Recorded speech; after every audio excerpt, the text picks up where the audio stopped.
guys, good morning. I am TanktheElder, and welcome back to my Forever World / Imperial Star Destroyer build, however it is that you wish to think about it. Obviously our channel is Magic and Mayhem. Little light on the mayhem right now. Magic, depends what you want to consider it. So yeah, let me go ahead and we will get started. We're gonna try and finish up what I had to leave off yesterday. Okay, so we probably have room for a full stack here before we really have to worry about ramping it up to the center of... Oh, no. Yeah. Well, let's get this down at any rate. Get the first 32 and then we'll see where we're at.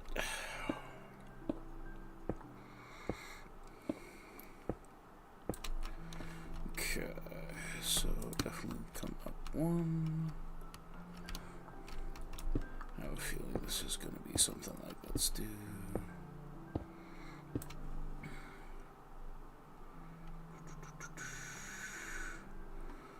Some more, we look at it. Looks like we're going to be shooting for that one. So that is 8.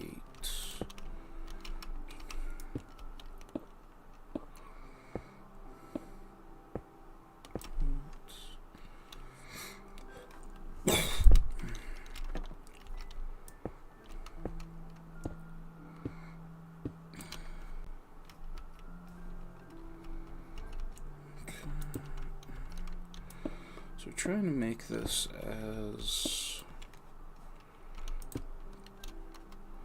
good as we can.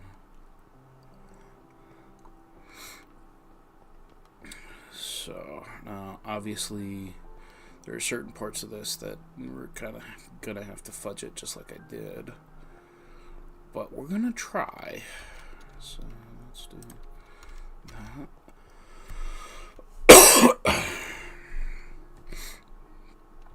We'll see if we... I might creative mode just to go see if there's anything in the Elder Guardian form. I guess there hasn't been because I haven't been over here too much.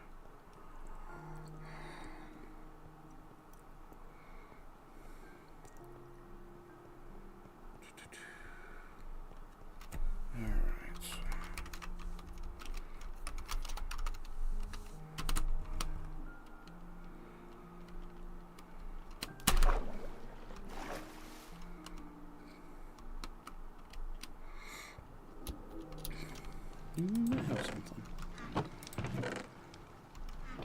Well, we're getting little bits at least. Since we're out and flying.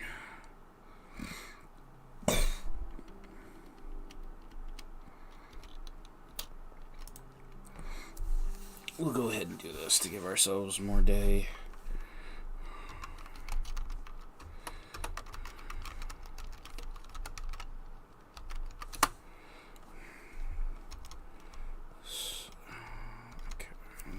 Plenty of good beef. The good beef.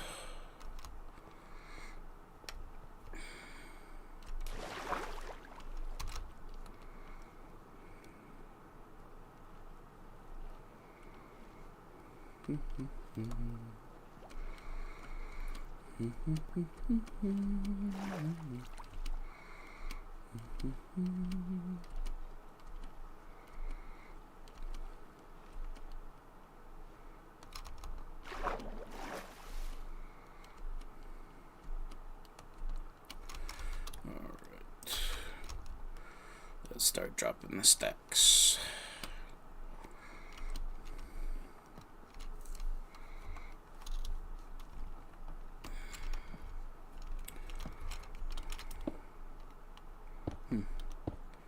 Guess I didn't realize that glow squid can spawn in open ocean.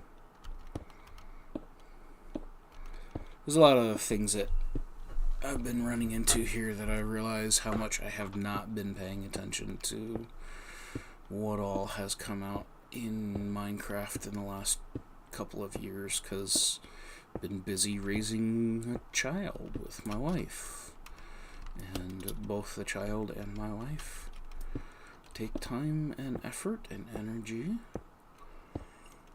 and just like my unfortunately abbreviated live stream yesterday, family does come first, and so put things like this on hold until we reached a point where I go, you know what, let's attempt to get on YouTube and get some life rolling through that way. Oh, I forgot. There's the one thing I don't care for with the item retrieval click, is that it pulls your smallest stack.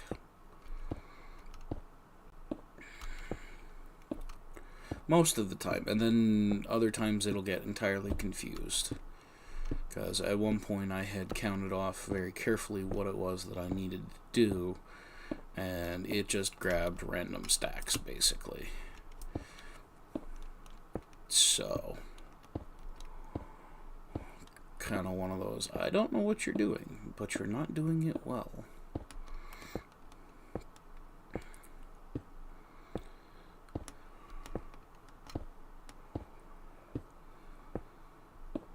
So, but yeah, I'm going to keep laying these in to break up this side into effective sections too.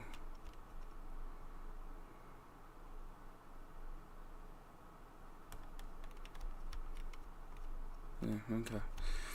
Sorry, my brain's just being like, wait, are those actually on the same level? Did we do something weird? But no, it's just the field of view perspective shift.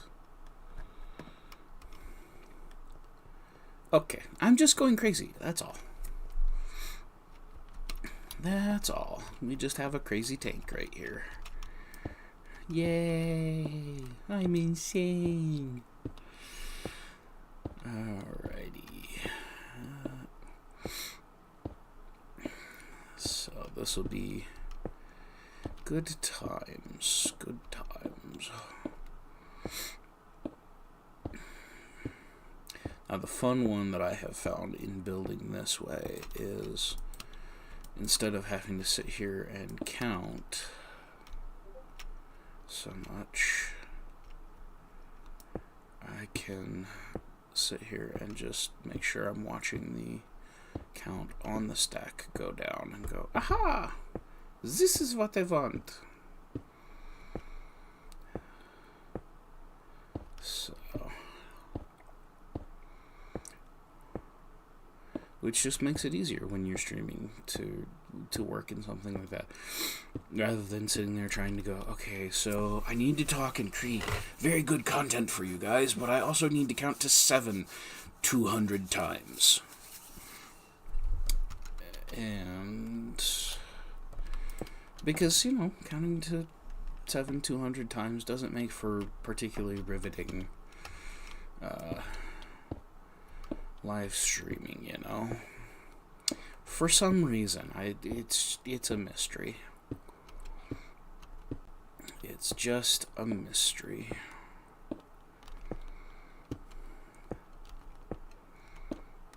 So, yeah, I am curious to see what my solution's going to be when I start inverting this to do the top layer, because I'm still going to need to have it happen really from the back out towards the prow of the spaceship, because it's going to look a lot less peculiar if the little bits and pieces that actually break the pattern, like what I had to do to finish the other line that I just did this morning, if those all happen out here at the outer edge of this, as opposed to weird things happening right along there. But yeah, we're just gonna have to see what happens. And yeah, so now the fun thing is, in the last week or so, I've been able to get almost all of the, what I'll call the major structural landmarks laid in. That is, I have the command bridge sticking out as far as it needs to stick out in front. The engines, the 3 big engines, are put in place. This is where there's a, I don't know, the reference photo that the reference that I'm working from has that little rounded portion on the bottom. They're calling it a reactor, solar ionization. So I guess like some kind of strange Star Warsian solar panel thing on the belly of the Star Destroyer. And so that's what that area is defining for later building, because that's going to have to dip down underneath it's going to have to dip down underneath the line of the bottom of the ship. And then this is the front and back of the main hangar exit for all the TIE fighters and shuttles and all of those details that basically go in are part of how a Star Destroyer projects its power.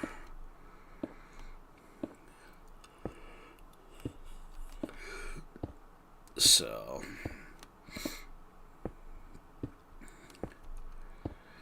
but we'll have to start figuring out how those are actually punching down through the keel. I have a feeling the hangar is going to be a very large open area. Like, a lot of the space in here is actually just going to be open area, so that I can stack up the TIE fighters and create places where we can drop the Imperial shuttles in and all of those kinds of fun things. Because at the very least, I want to imply that there's at least some of them still in the Star Destroyer. I may not go crazy and go, the reference I have, there's supposed to be 72 TIE fighters split between a number of the flat hexagonal paneled TIE fighters, TIE interceptors, which are the ones that have the canted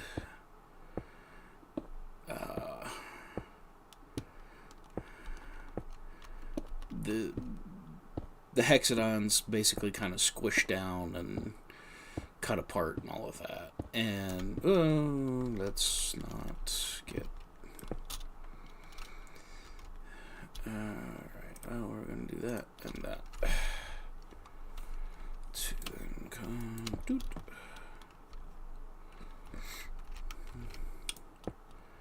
so but yeah, there's that. There's supposed to be 6 bombers I don't think you're gonna drop it for me, but I'm gonna come down and smush your face.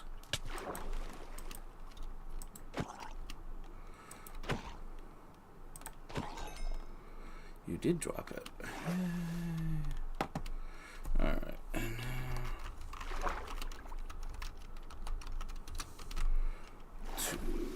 you know what? We are gonna, since we're here, do that and drop back down.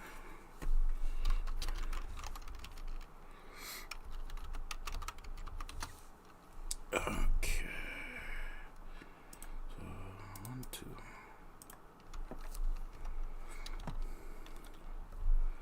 Alright.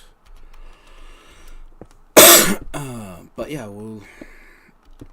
want to put at least a few of those in there. I might see if I can think of a way that they would be packaging, like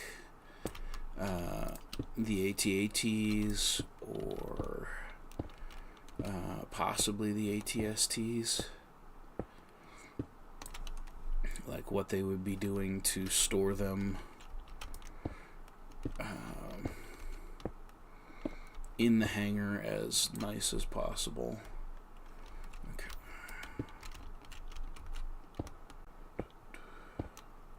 So we can finish this one off.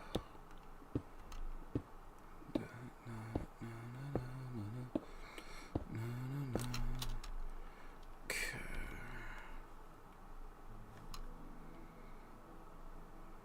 Why does that look?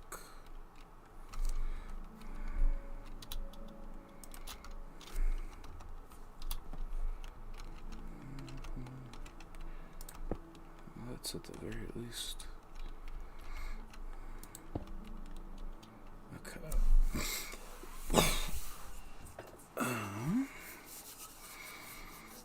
Let's see. I don't think we can. To make it as semi-smooth as possible, I don't think we can actually afford to do this length, so let's go 15.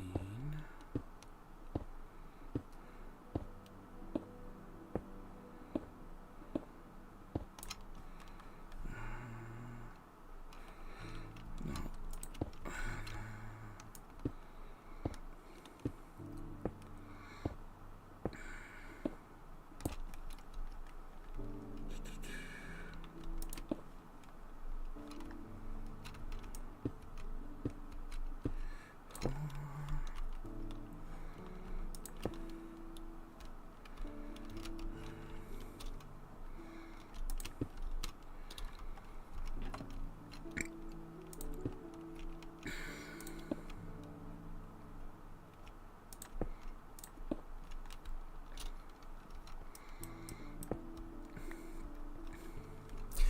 I know that may seem a little bit silly, and when we come back through with the other stuff, we might join that differently, but it works for now.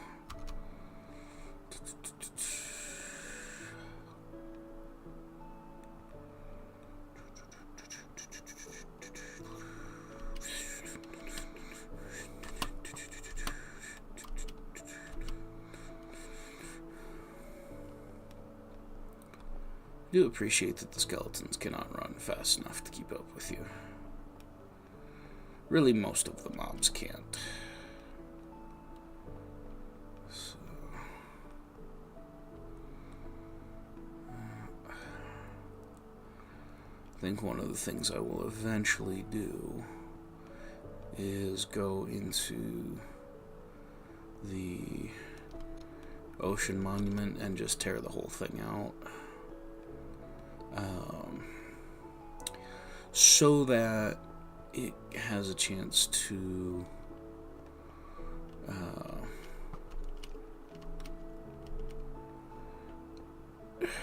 basically at that point the all of the guardians can spawn and they'll all have access to the level that gets them trapped into the rest of the farm. Because I do think one of the things that I will end up using a fair bit will end up being the sea lanterns.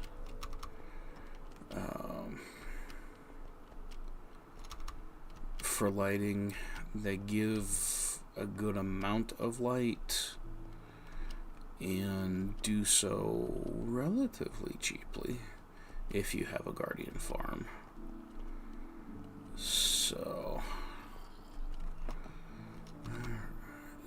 let's run our ass back, because I gotta pick up supplies anyway.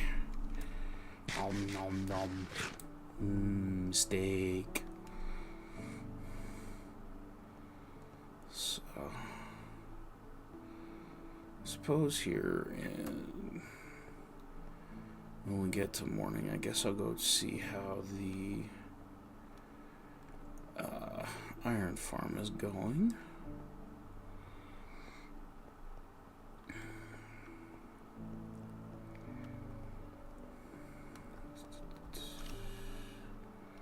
None of my mending stuff needs anything. But we got that nether brick coming together. Which, that, mentioned one of the things that I'm going to do is build some, like, spaceport infrastructure around parts of the Star Destroyer. Not the least of which is here where I've clearly been terraforming.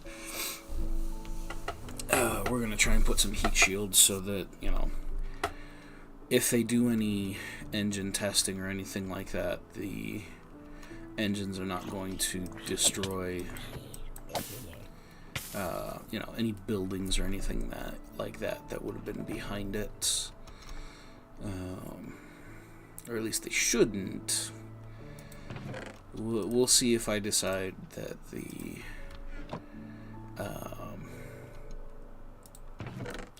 spaceport is actually up to the challenge with ice starting. Oh goodness gracious! With a Star Destroyer's engines or not. Kind of thinking not, just because it'd be really funny to have to try and get, you know, a few areas where it's like, oh, they tested an engine and it didn't all stay shielded. Didn't end up all actually staying in the where it was supposed to.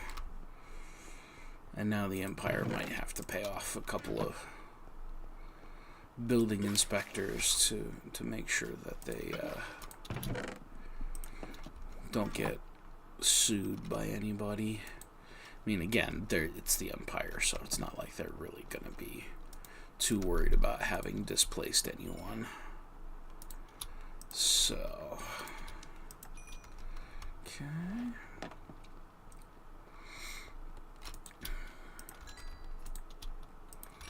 But part of what I want to do then, when I'm creating that, lack of a better, more imaginative term, is the heat shielding on that. I want to use stuff that, you know, in-game makes sense, that people would be like, oh yeah, excuse me, you're not going to be melting through that very easily. Doesn't matter how much energy comes off of your engines.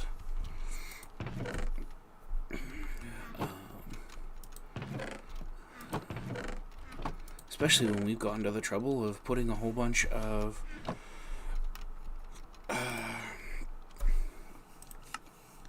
oops, actually let's do this. So what I would like to see,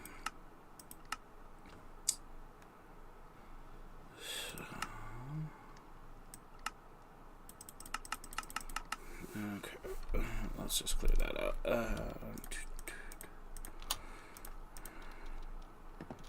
Okay.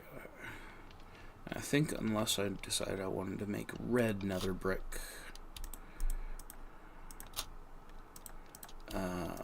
that's just going to be what we do.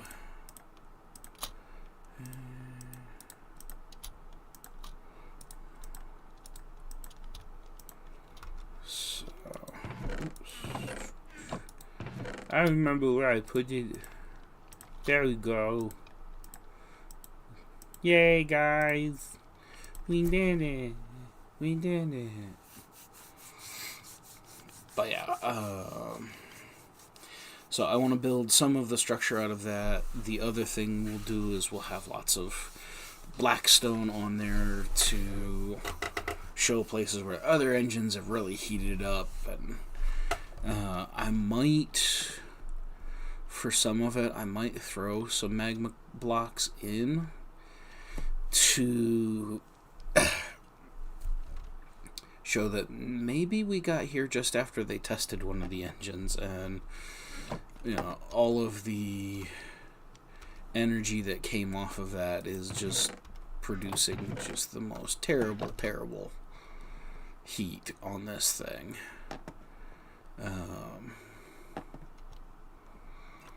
So yeah, like I said, I've got some ideas on some things like that to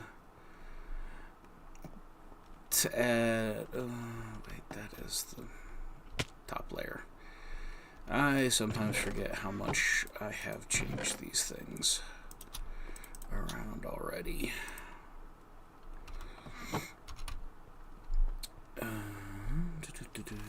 Let's eat the snake, because I jumped and hurt myself.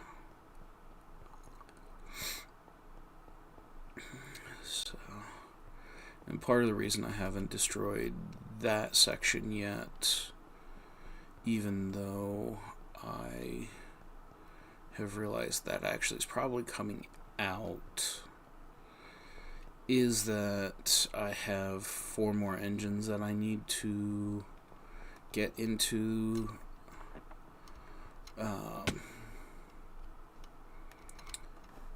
back here. So there'll be 1 lower and 1 higher that need to go in between the inner and outer in between the inner and the outer engine. So in between this one and this one I need to put 2 in, and then on the other side it's mirrored. So yeah, we'll just have to see how that goes. So it's going to be a different look than what these engines ended up being. And yeah, we'll just have to go from there. So, but back to putting ribs in. So I think I'm going to do these, and then I think to help me begin to see how much space this level actually is going to get, we might start filling in between the 2 ribs. Oops. I need to stop doing that. I need to faire attention.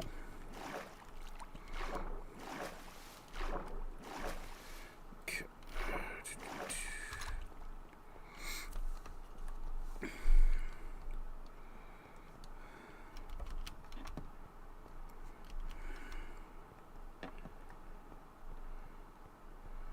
But yeah, I want to know how much room I've got on the farms, because some of them, like, I'll have to stop by my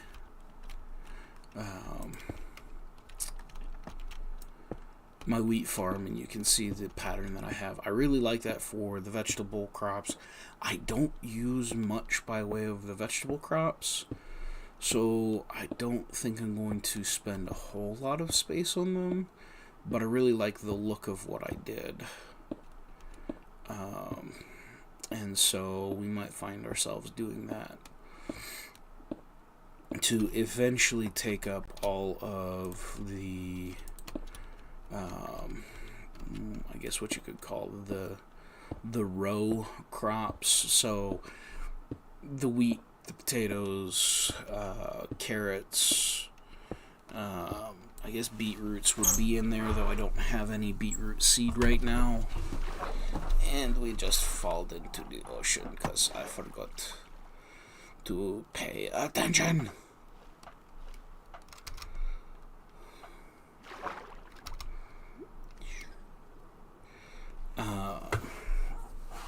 But yeah, so I will probably make those, try and figure out how we're making a pumpkin and a melon patch to work in a similar way, but make it as efficient as possible.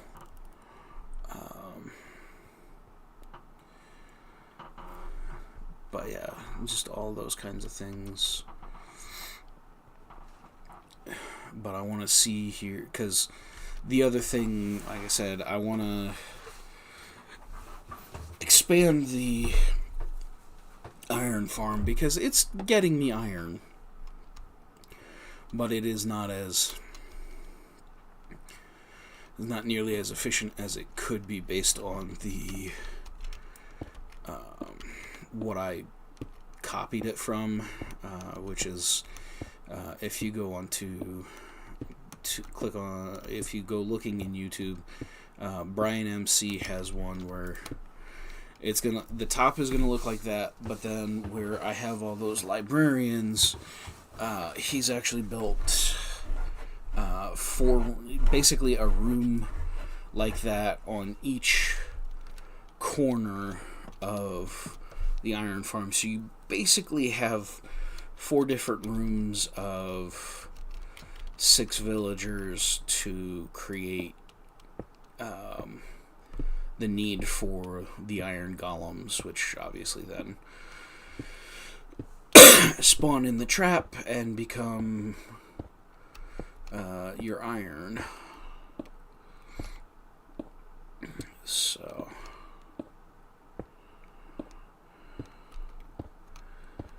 but I do like the way this looks. It's kind of an interesting thing.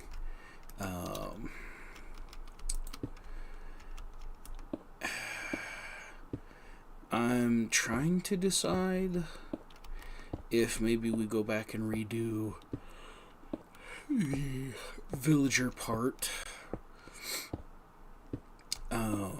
just to get them into spaces where, if I go into trade, or like what I've been doing, because of where it is, one of my collection points is actually buried in the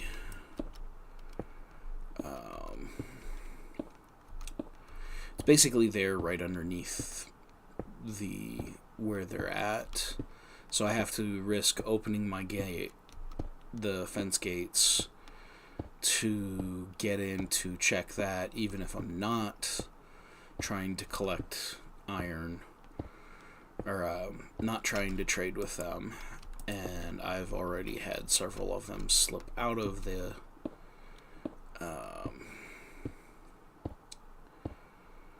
they've slipped out of the room as I've been working, and so killed them just to prevent other problems from coming. Because once they get out of there, because of where the zombie is, they want to path back to their beds, but they actually can't get close enough to go through to do that, and so they just kind of wander around aimlessly trying to get back to their bed. And so it's just like, okay, you're running around not being especially useful, and if a zombie spawns close enough, then I'm gonna have a zombie villager running around, and just all kinds of other problems that are not super fantastic to have to worry about.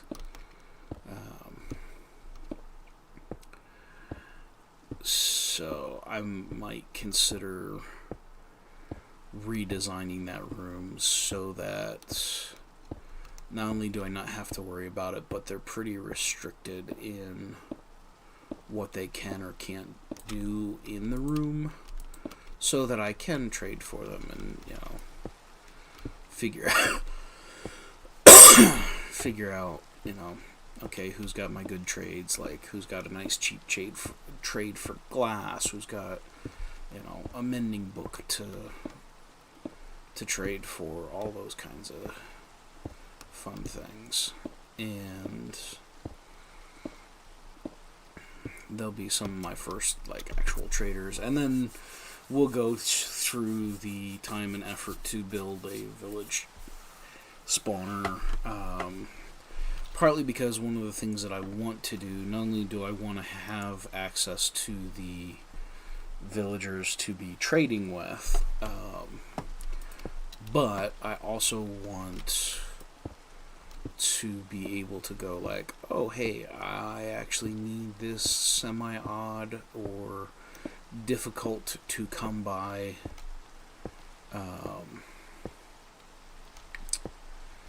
resource. Like, at this point I have not found any of the hot biomes, so, or warm biomes, whatever, however we wish to describe them, aside from some jungle.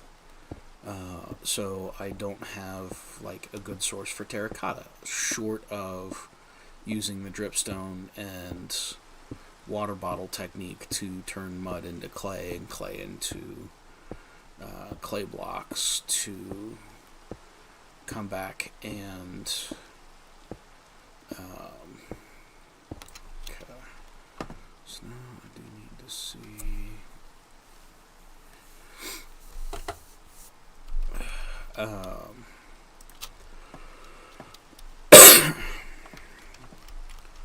so if I could get a villager that trades me for terracotta, I can do, because there's going to be some builds that I eventually do in this world where terracotta is going to end up featuring rather prominently, just because it is a really fun stone to work, or not really a stone, but a block that is a lot of fun to work with for structural things. I could see potentially making a city wall from it. There's just a lot of things that you can do to work with it, and not having to go who knows how many thousand blocks away. And at this point, I'm not even 100% sure what direction I need to head to even find it.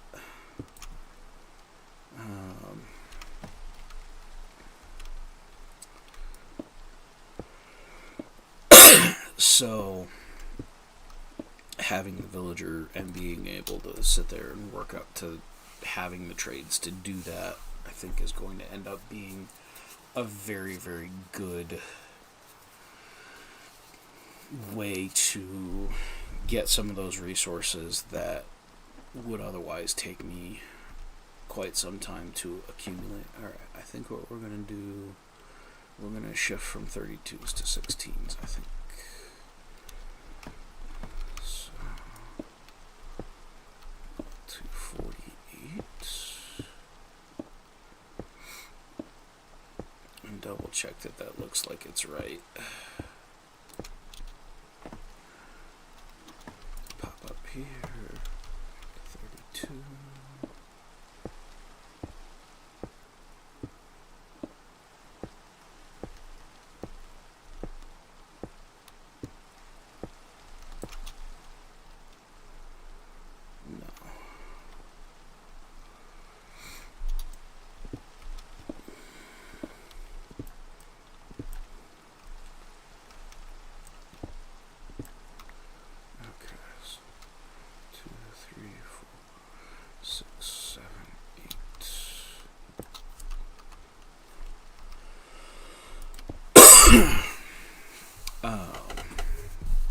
But yeah, because one of the things that, like, obviously this Star Destroyer is going to be taking a lot of time and resources to put together, and that's fine. I'm the crazy person who decided that's what they want to do with their life.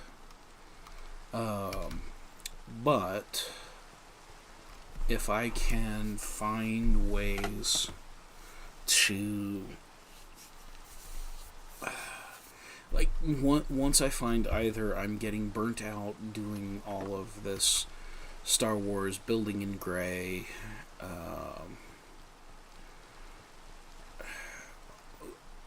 all of the monotony of building like this,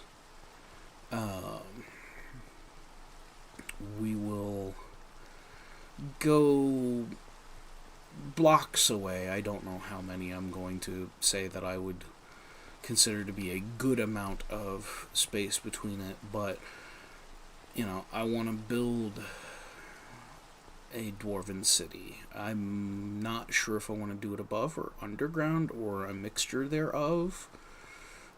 Like, find a good mountainside and have some places where it's there's a path for overworlders to get here, but there's walls and whatnot that the dwarves can defend, but then, you know, you go inside and they've hollowed out the entire mountain, which is a fairly, to my brain, that's a fairly typical method of dwarven construction. Of, you know, you find some place that already has rocks everywhere you think you want rocks, and then you just take away all the rock you don't want for your buildings. And you may, you know, like, that would be a place where I could see that, you know, okay, most of the rock around here is actually just stone, but they've actually taken and been like, okay, well, yes, we have all of that stone, but what we're really going to do with this would be to come back and, you know, we traded with this other dwarven civilization, you know, different part of the world that has lots of nice marble, and so we have that, you know, covering a lot of our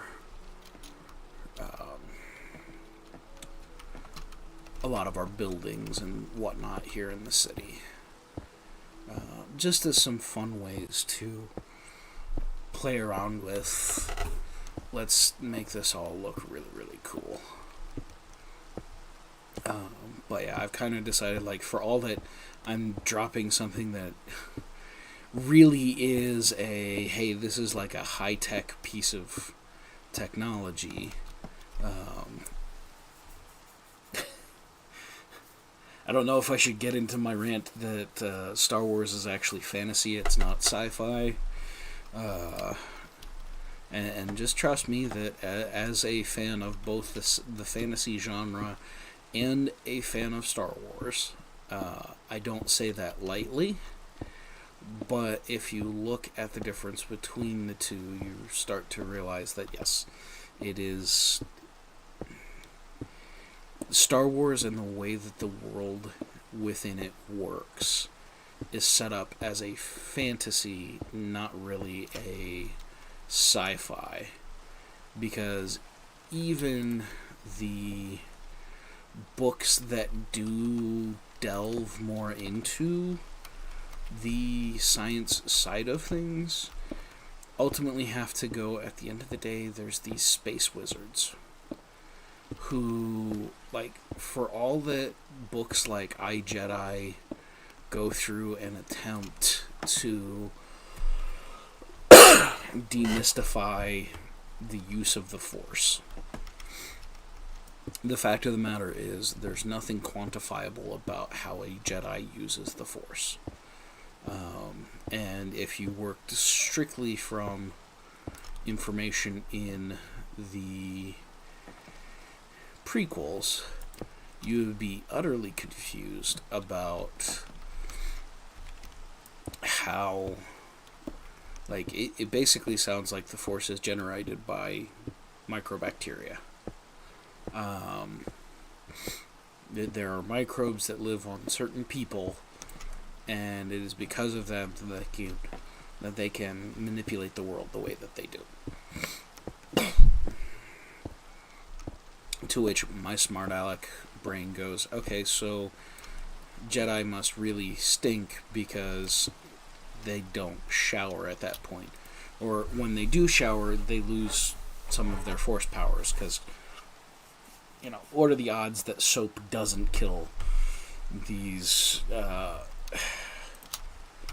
magic bacteria that give you access to, manipulating the universe around you with your brain?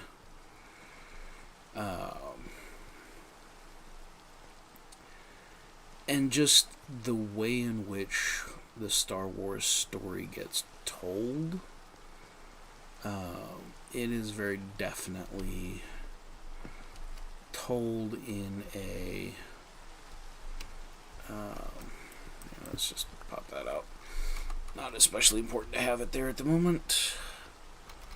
But yeah, Star Wars is definitely told as a fantasy plot that happens to have the trappings of space travel.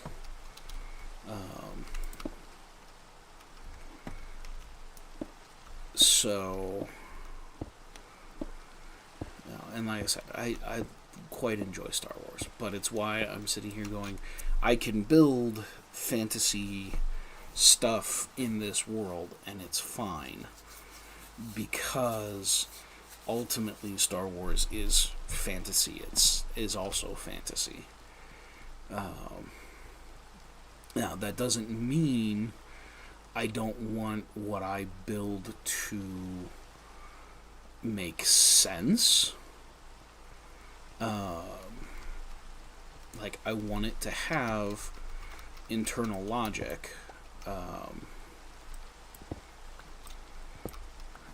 Like, just because it might be fantasy doesn't mean I don't want it to make sense. But the reality is, when you're dealing with that, it's okay, while they should never end up...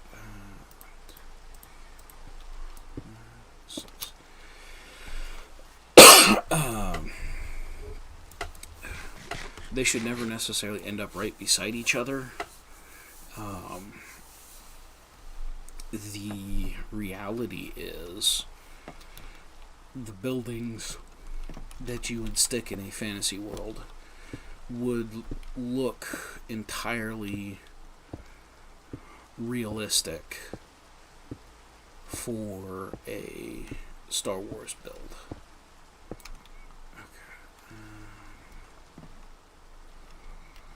Let's go ahead and do a full 32 here. So 60.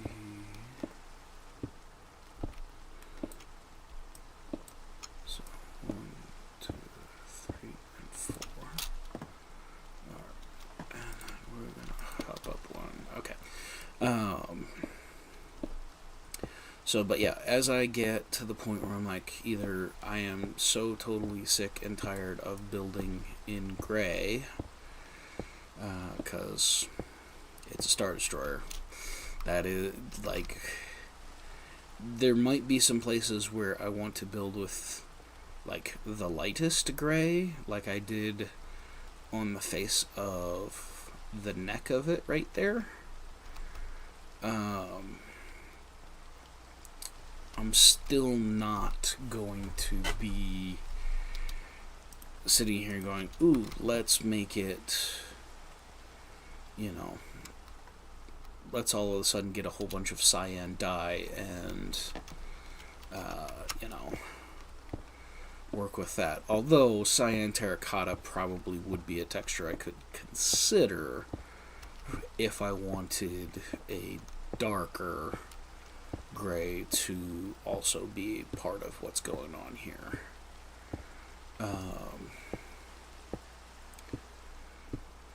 But yeah, I know there's going to come a point where I'm like, I am just so sick of working in stone, cobblestone, smooth stone, andesite, tough, and stone bricks, and just all of the other...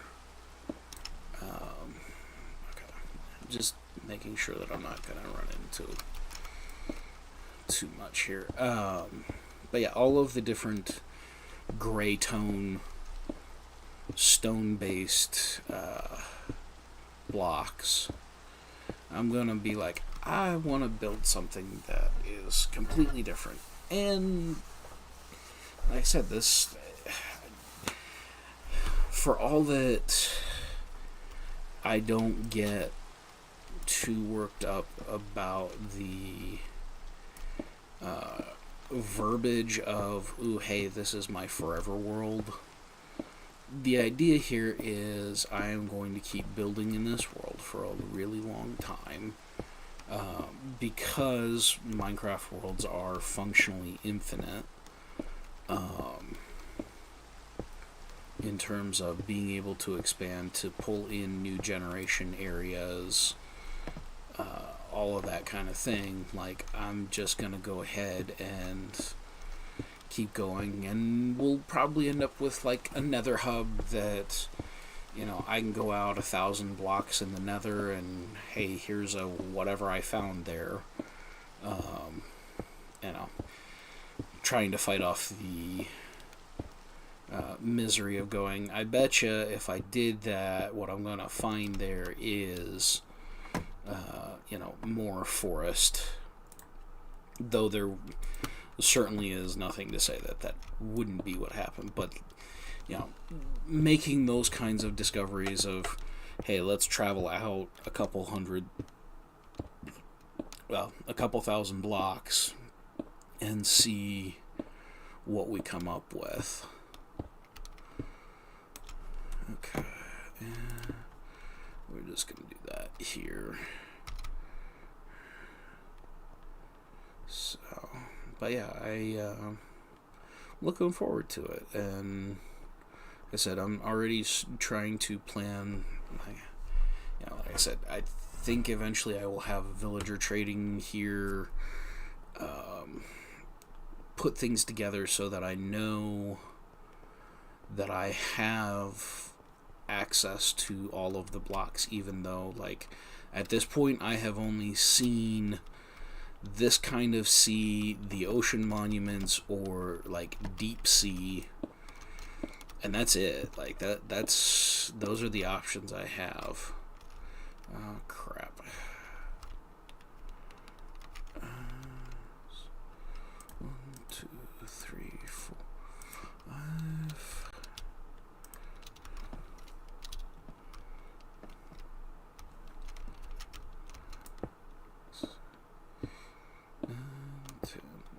Sorry, guys. 15, 16, 17, 18, 19, 1, 2, 3, 4, 5, 6, 7, 8, and 31, 2.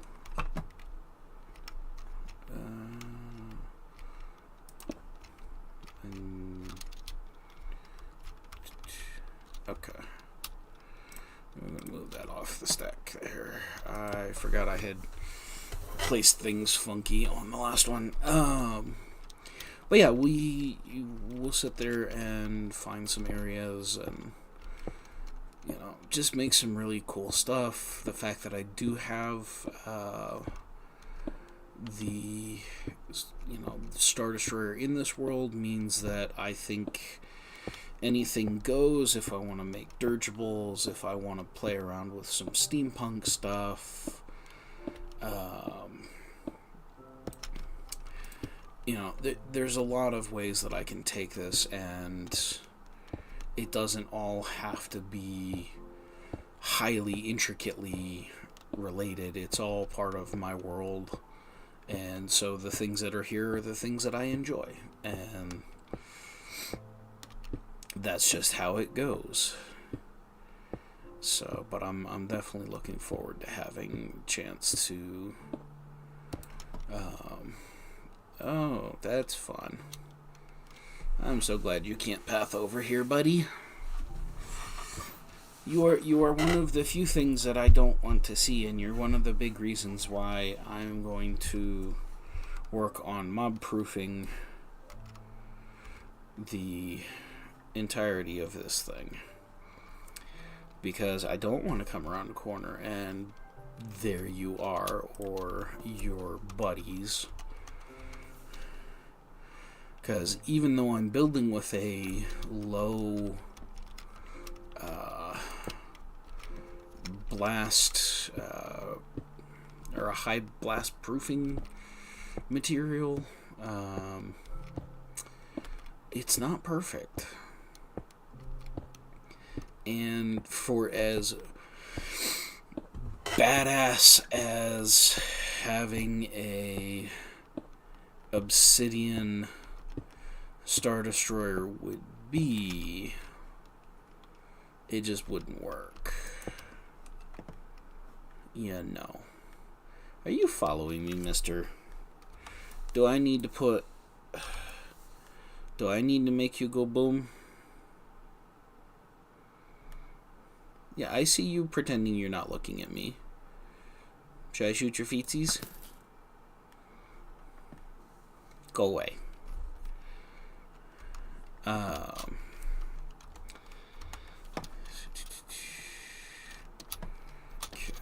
so we'll see how far we get with this one.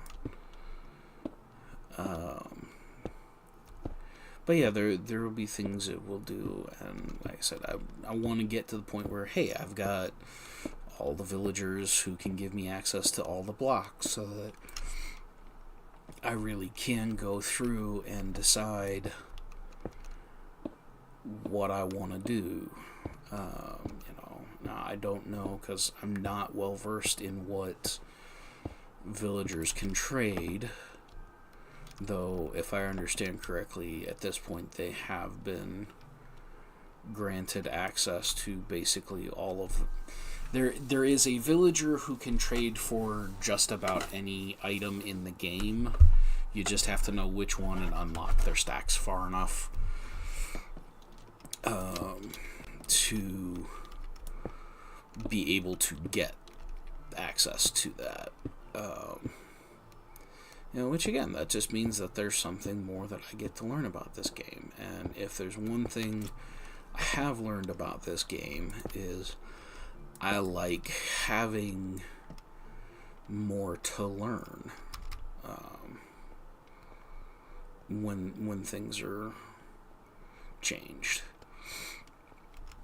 And it is arguably one of the best things that Mojang and then Microsoft did with Minecraft, is they've kind of always let there be new ways of doing things, and there isn't a single style of gameplay that dominates everything. Because there are some servers I know that you could get on, and because you've got a bunch of redstone guys, everything's automated. They're, trying to do it as efficiently as possible, as few server ticks as possible, all of those kinds of things. They're, trying to make these hyper efficient redstone signals that do all of the things. You've got servers where, excuse me, it's just the people who like coming in and fighting either each other or the environment or what have you, or running around and exploring, but they don't really like the building part of it. You've got the builders like me who are like, let's just make it big. And so yeah, we've just got so many ways that this game keeps drawing people in, and it's just fantastic. Like, it's the reason why, what is it now, like almost 15 years or something like that, that Minecraft has been a game. And like, I even look at all of the craziness that was what was available when I started playing, which I started playing Java at 1.5.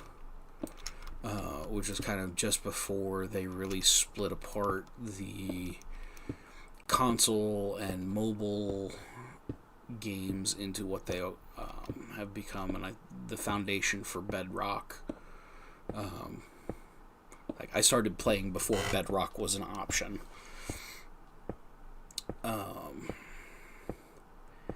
And so it's just like to see how far all of this has come in these last 10 years. Like, this game is nothing like what I started playing. And to me, that is one of its strengths, because there's always been something more for me to come back to, even when, like I was saying earlier, like, I really haven't paid attention to Minecraft in the last 5 years, because I've been busy living life. Like, Alora and I got married 5 years ago. And yes, we did that during the pandemic. And we, to those whose wedding plans got interrupted by everything that happened that year, I am so sorry, because I remember the struggle that Laura and I had to get things as close as we could to what we wanted, and we were lucky enough that things worked out pretty close to what we were trying to get. Yeah.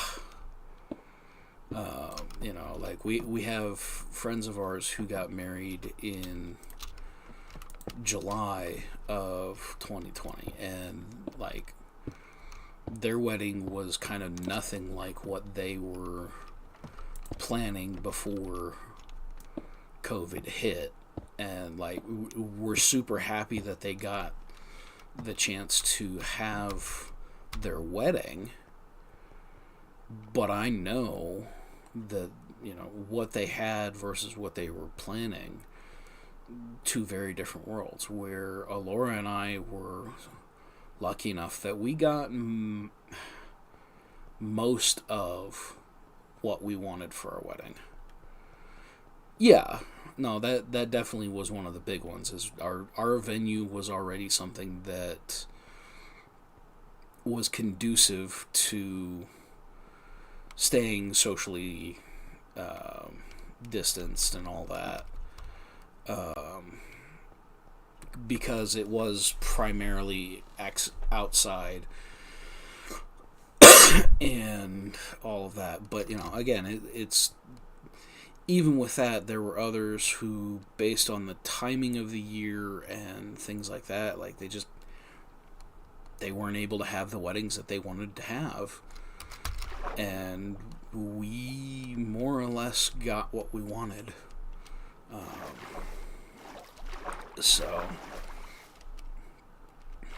But yeah, it was.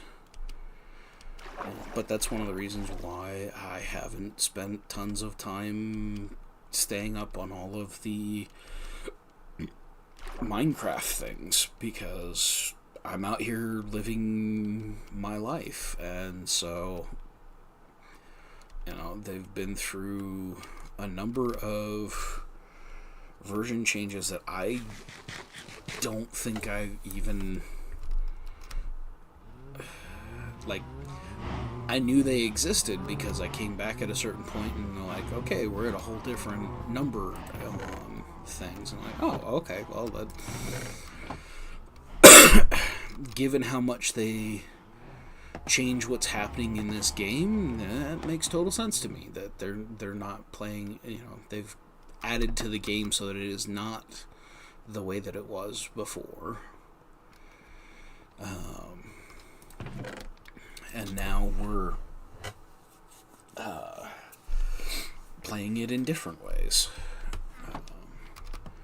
But that's one of the reasons that I absolutely adore this game, because you can play it so many different ways, and they are, frankly, as valid as any other way. Again, I don't do the I don't really mess around with redstone.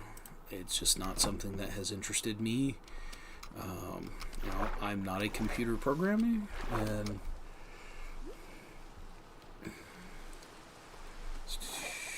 yeah, and that's the thing that they, again, it wasn't the wedding that they were planning by a long shot, and they really didn't get to share a lot of the things that I think they really would have wanted to,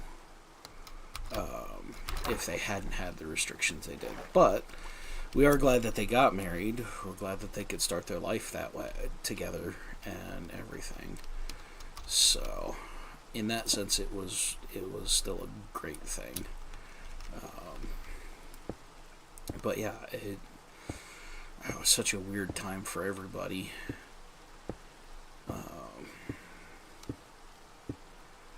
So, and I will forever be grateful that you decided that you wanted to walk down that aisle and tell the world that you wanted to spend the rest of your life with me. Because everything has changed since we did that. And I would say that almost all of the changes that have happened are for the better.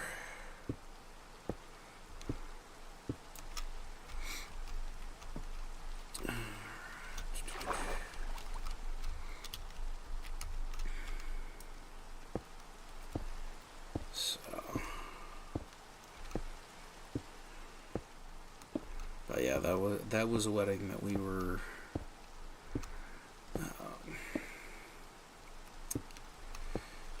we were only there because we were able to do something to help them make sure that the wedding went off as close to what it could as possible.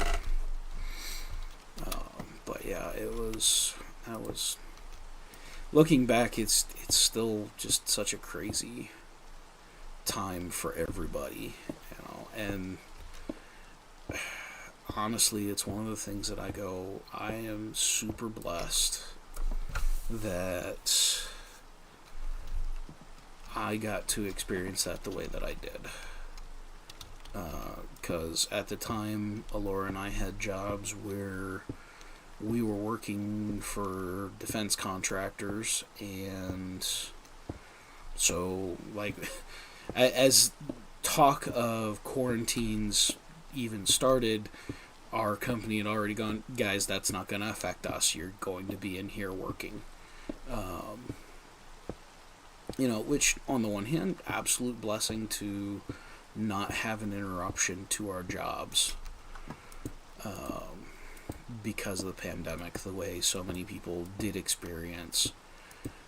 But at the same time, like, it's not like we came through it unscathed. We had a lot of really awesome stuff that was happening that kind of buoyed us from the worst of what was going on. Because, like, even though we live in the Denver area and there were demonstrations because of all of the stuff with the George Floyd incidents, like, even that, where we live in the city, we didn't really see much of the backlash from it. Certainly not in the way that friends of ours who came over, and we're talking about, they live downtown, and we're talking about hearing the marchers walking by, or the demonstrators walking by in the street below them. Like, yeah, we didn't have any of that. Like, we live far enough from the main portion of the city that we knew about it. We certainly weren't burying our heads in the sand or anything like that, but it did not truly end up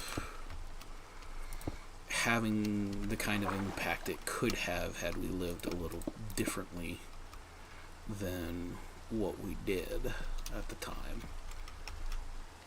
And so it's just kind of interesting to me how all of that influences, like looking back for me, like 2020 was a crazy psychotic year. I don't think there's anybody who thinks it wasn't. But because we had such a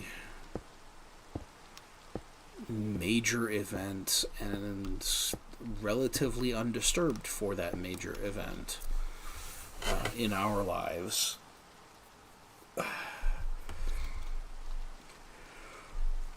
it was kind of some emotional, psychological protection from the impact. Like, I know we'd have had a much different reaction to what all had happened if we had not been living with your parents, if we had not had jobs that continued the whole time. Like, even as strange as it got going to work and basically only seeing masks and eyeglasses, because that was one of the other things that our work implemented as a safety measure for the workers, was we had to wear not only the masks to be at work, but we also had to wear eye protection. And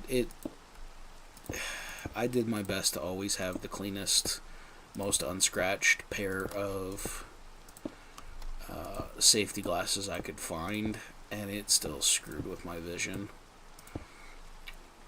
Because, well, for one, I already have basically perfect eyesight. Not bragging, just true. And so sitting there with something like, even the best eye protection adjusts the way light enters your eye just a little bit. And so, 8 hours of staring at a screen, because that was ended up being the primary thing that I did in that job. Through the PPE, my eyes were not happy eyes those days.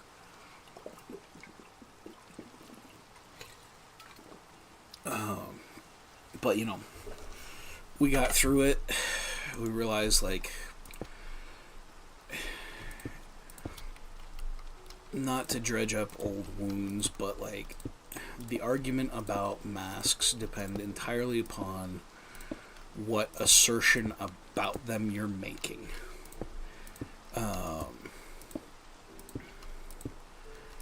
And I say that because wearing the masks was not, if you will, making yourself virus proof. They're not. That's not what they are. But I look at the fact that for 2 years, because everybody was masked up, we really didn't have many coworkers. Like, during flu season, I don't remember more. Like, you'd get somebody who would get sick, and then they'd stay home for 2 weeks or whatever, and then they'd come back. And so you didn't have colds and the flu and everything spreading through the workforce like you do most cold and flu seasons, because people had the mask on it. So the lion's share of how, especially respiratory illnesses get spread, which is people talking to each other and the spit that comes out of their mouth as they are doing so, wasn't getting spread because everybody had a mask on.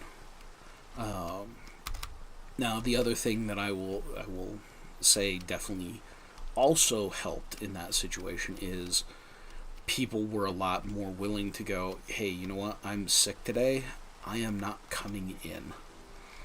And that also is a huge way to combat the spread of illnesses in a workforce, because you don't have your people who are sick coming in and spending time around people who aren't.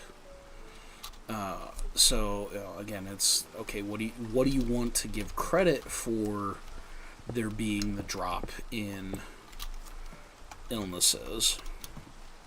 But you can't dispute the fact that there were fewer illnesses that got passed around.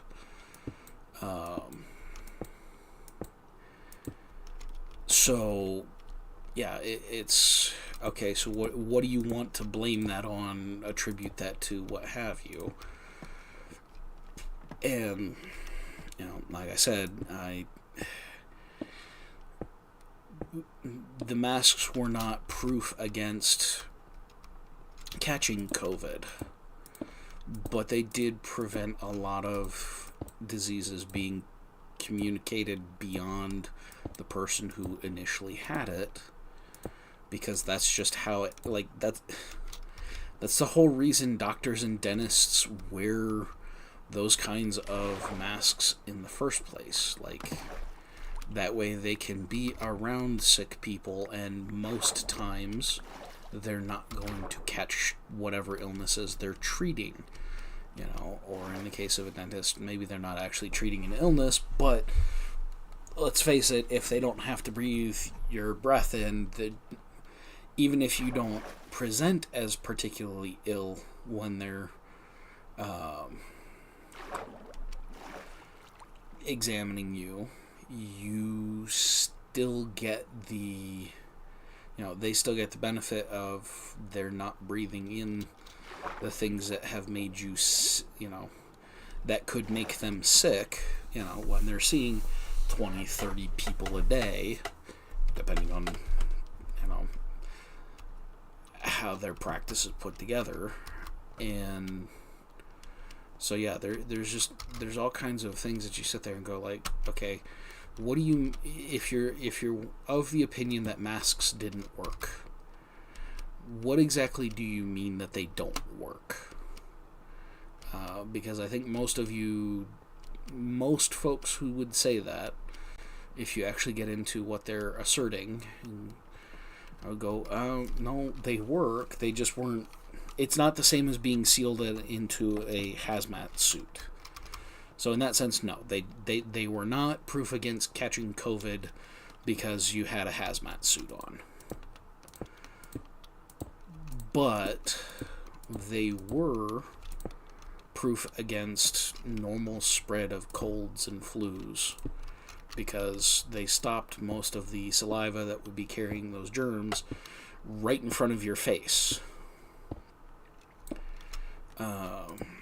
And again,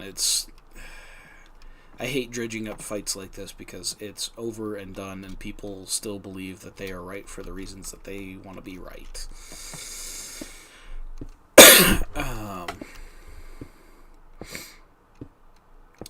But yeah, holy cow, that was a crazy time. And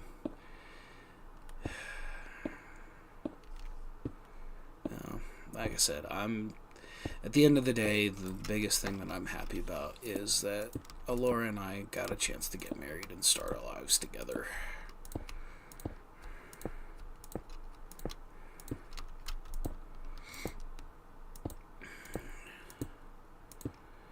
And now I'm here playing Minecraft for you guys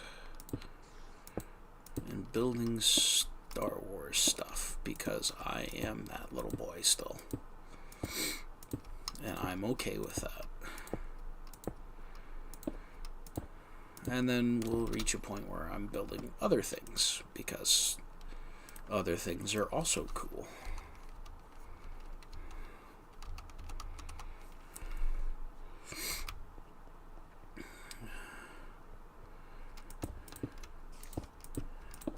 Because we'll end up realizing that I am a dwarf, and I'm digging a hole. It is a diggy hole. Diggy hole.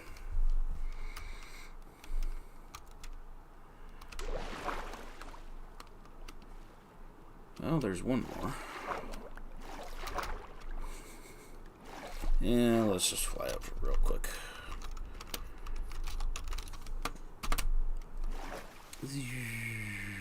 Bonk.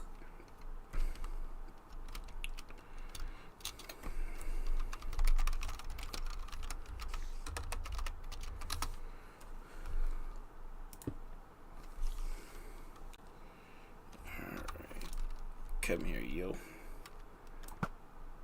No. No. No go boom boom. No boom boom.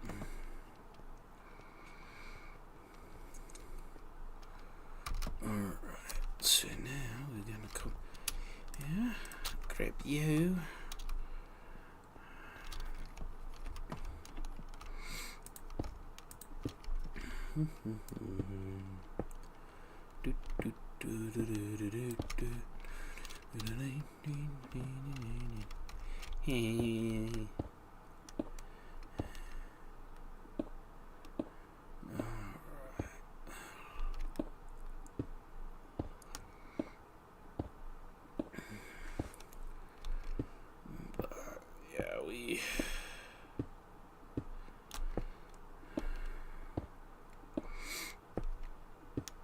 It's gonna be fun to see all of this coming together even more so. Let's actually come down here. We're gonna tear you guys out.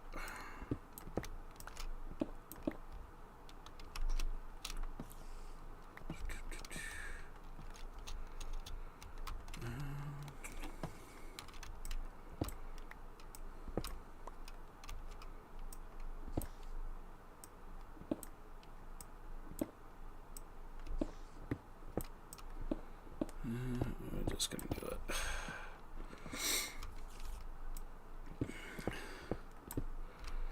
Because it needs to be done.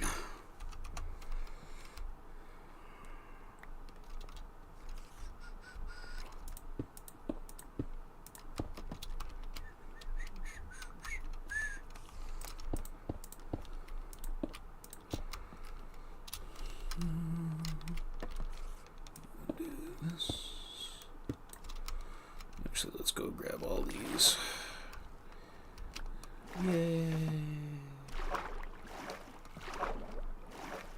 Alright. Whoopsies.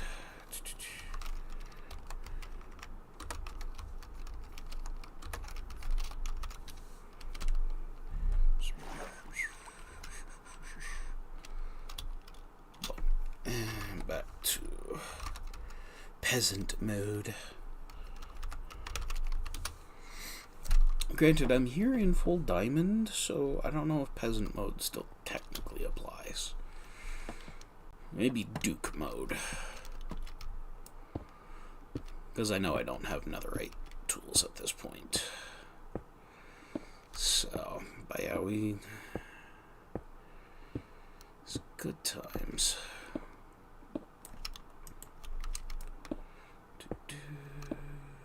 So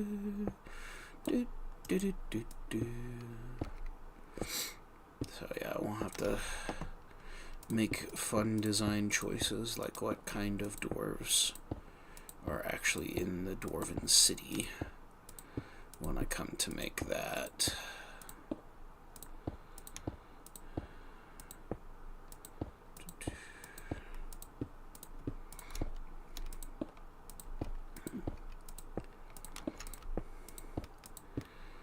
When I say what kind of dwarves, like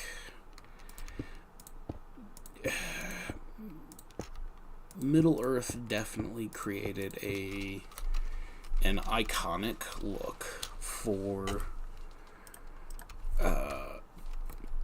what dwarven architecture ought to look like. I don't know, in reading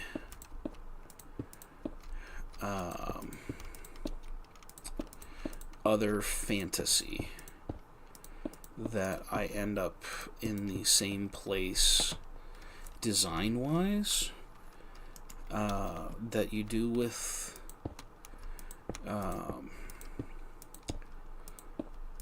the Tolkien dwarves. Definitely building on a grand scale, but I don't think they do as much. Like, if they do freeform building, I don't think they do it in quite the way that you see in the massive hall. I don't think it's technically part of Khazad-dûm. It's been too long since I've looked at my Tolkien architecture. There's definitely a big hall. There's definitely the small bit of light that they see that leads them to Balin's tomb. And from there you get into all of the other crazy, fun things that happen with the Fellowship in Moria. But yeah, off the top of my head, I don't remember anymore if it is technically Khazad-dûm or not. It's just been too long since I've paid attention to all of those world building things that we do actually have answers for. You just have to, know where to go looking for them.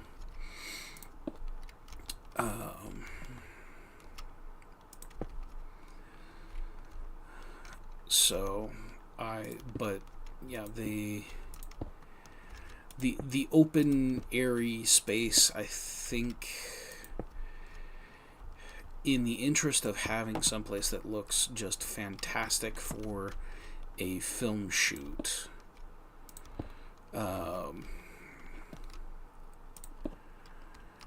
and giving the dwarves a lot of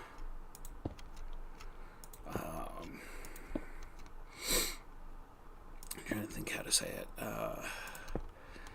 a lot of leeway to build and design in particular ways.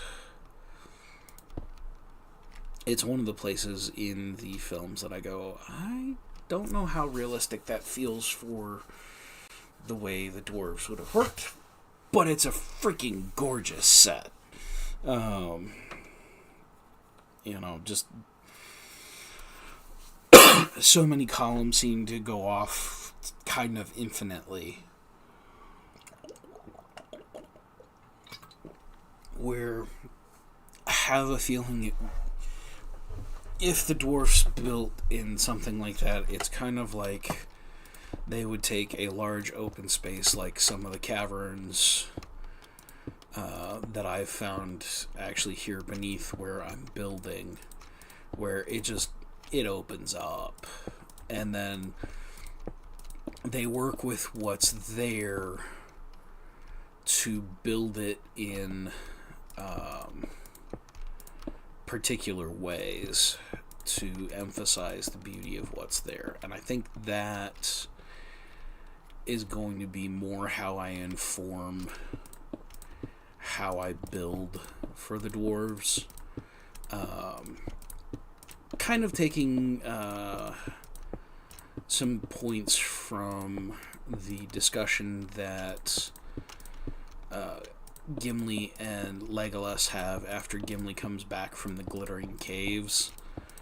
There are certain things that dwarves will find as they're being dwarves that they go, this is too beautiful to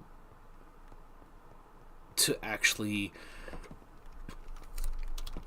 mess with how these were formed. We're actually going to sit here and respect the way that nature formed these caverns to begin with.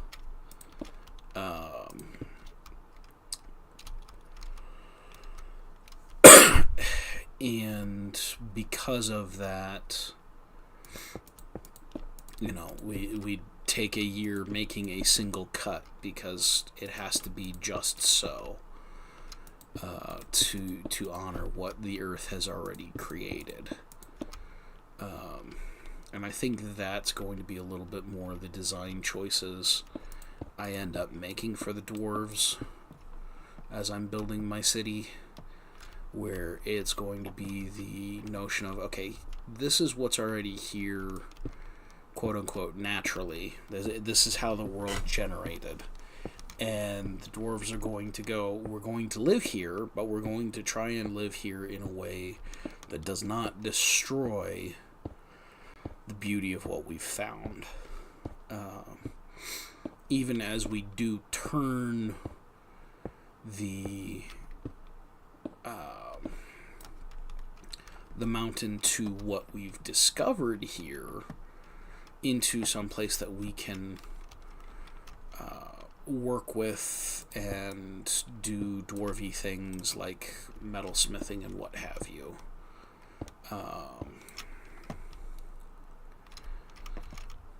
So we'll have to see how that all comes together. But that's going to be places like there might be very, very massive carvings and whatnot, and it's going to be if you had been there and watched the dwarves carve all of this, what you would have seen would have been stone shapers on, some sort of climbing harness, rappelling down from above, or, laddering or whatever. Possibly, I would consider, depending on what I'm trying to accomplish. Like, what I'm thinking is, the giant, stone doors, what have you. There's going to be massive bas-relief carvings of dwarven heroes or something like that. And there might be a few places that you can walk up to, and if you know the secret, aka can find the button, you come along and there's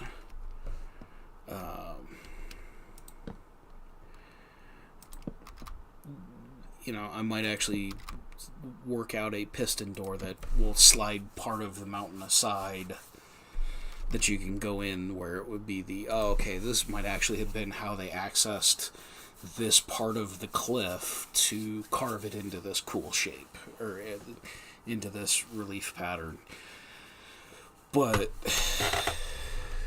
so, because I do see, like, I will definitely leave room for the notion of the dwarves that build on a scale that is just big. And I do like the notion of trying to provide at least a lore reason, if not a full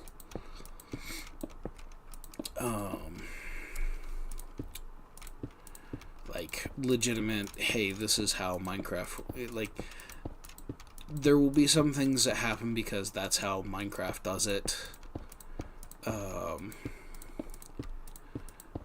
But yeah, I think it would be a lot of fun, especially if, we reach the point that people want to get into the world, and, I can put out a world download, have some little secrets in there where if you don't know that I put a door in the side of this cliff, and that there is actually a path to it from the outside,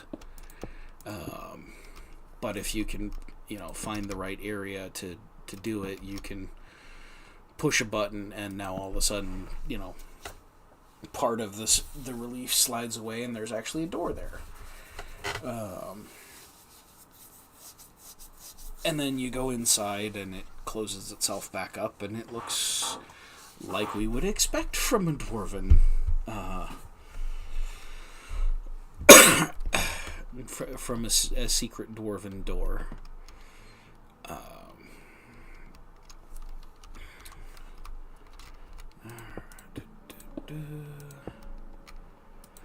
because, let's face it, that seems to be a consistent theme throughout most fantasy literature about dwarves, is that they like making sneaky places. So we might have to sort out enough redstone to make some dwarven sneaky places and have some fun with that.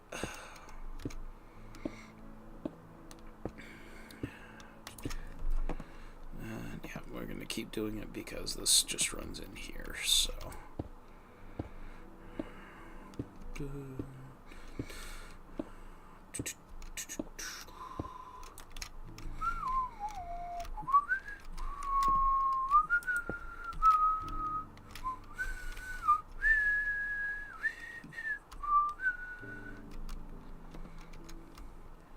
and suddenly I'm humming about Jurassic Park because obviously, like, duh.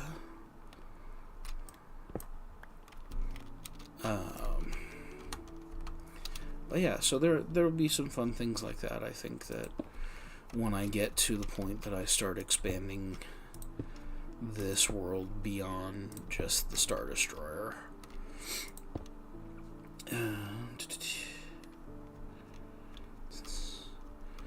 I mean, if you wanted to get started on the things that you know you can kind of you could set the tripod up and do, then why don't you do that? Especially because it is still nice and relatively cool outside right now. And then when you get to things where you think you need my assistance, I should be finished up here and we can figure out what you need me to help you with. At least that is my suggestion for you. Because then at least you've gotten something taken care of and you have more than nothing filmed. So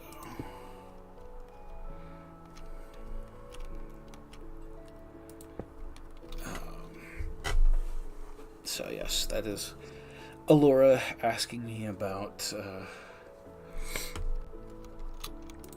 getting some content made for her main channel, which is Mountains and Mayhem, which is why she uses that account to talk to me.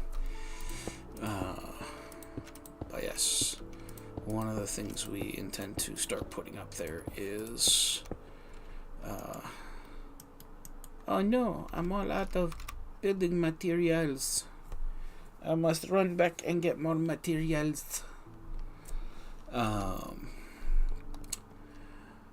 yeah, she's intending to work on getting her channel put together to show off our garden, things that we've chosen to preserve food-wise,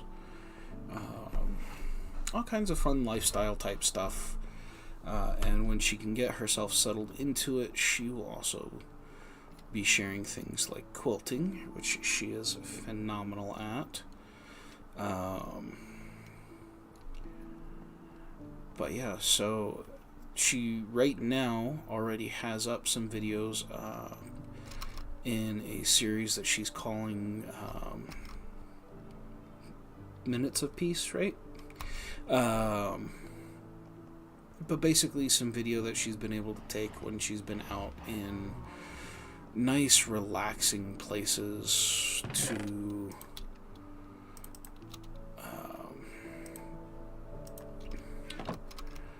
just offer a chance to get away from the insanity that is our world these days. Give you a chance to take some deep breaths and relax a little bit. Remember that the world is not all of the emails currently waiting for you in your inbox. You know, reminding you that the world will not end just because you have to, you know, if you don't take some time to pay attention to your inner world, you're going to, for some reason or another, expire. You know, just a little bit of time, nice little ambiance to sit there and go, okay, the world may not be amazing at the moment, but it's not doom and gloom and everybody's gonna die. Not right now. You have a chance to pull back a little bit, find some peace, and gather your spiritual strength to head back into your day. So that's already up on those are already up on the channel, or at least some of them are, and please go there, like and subscribe. As I said, what she was asking me about is getting some stuff filmed for what our garden is this year. The things that we're looking forward to there. Seeing what has been planted and is currently going, we like being here, is nice, is wonderful.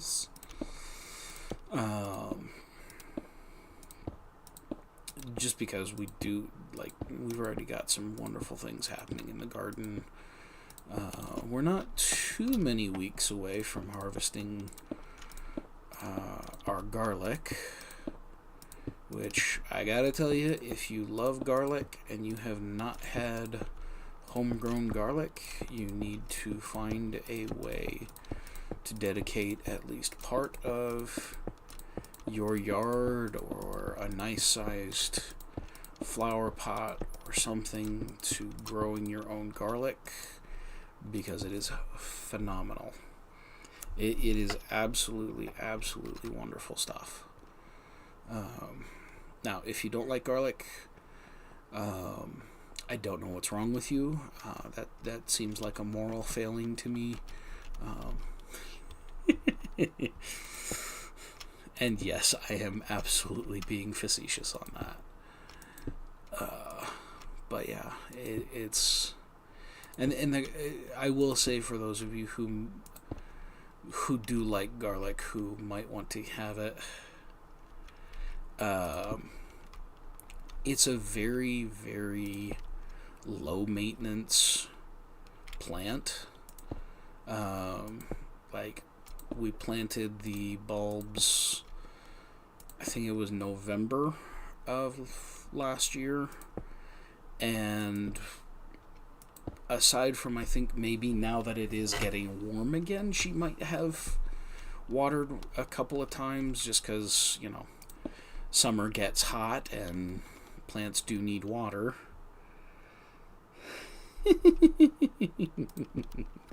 Yeah, I know. She's poking fun at me because I am not a fan of onions in most of their guises. End of October, okay. So, but yeah, you plant them in the fall, and they do their thing over, like, you basically want to plant it so that they have time to get roots established for the winter, and then once they have that taken care of, like, you really don't have to do anything until it starts getting hot again.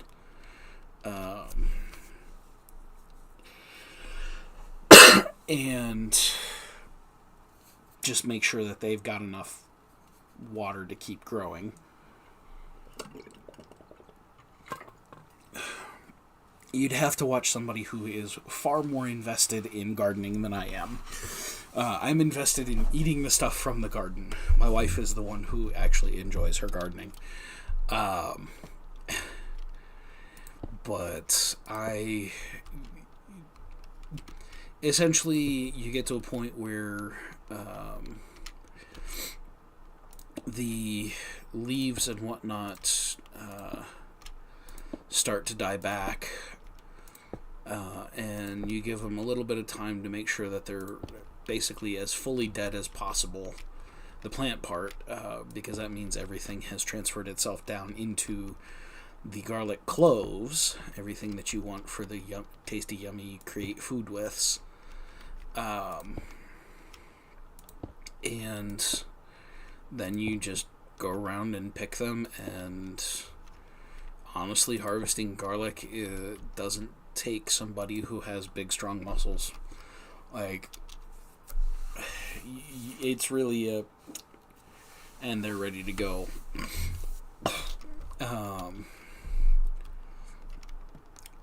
But there's definitely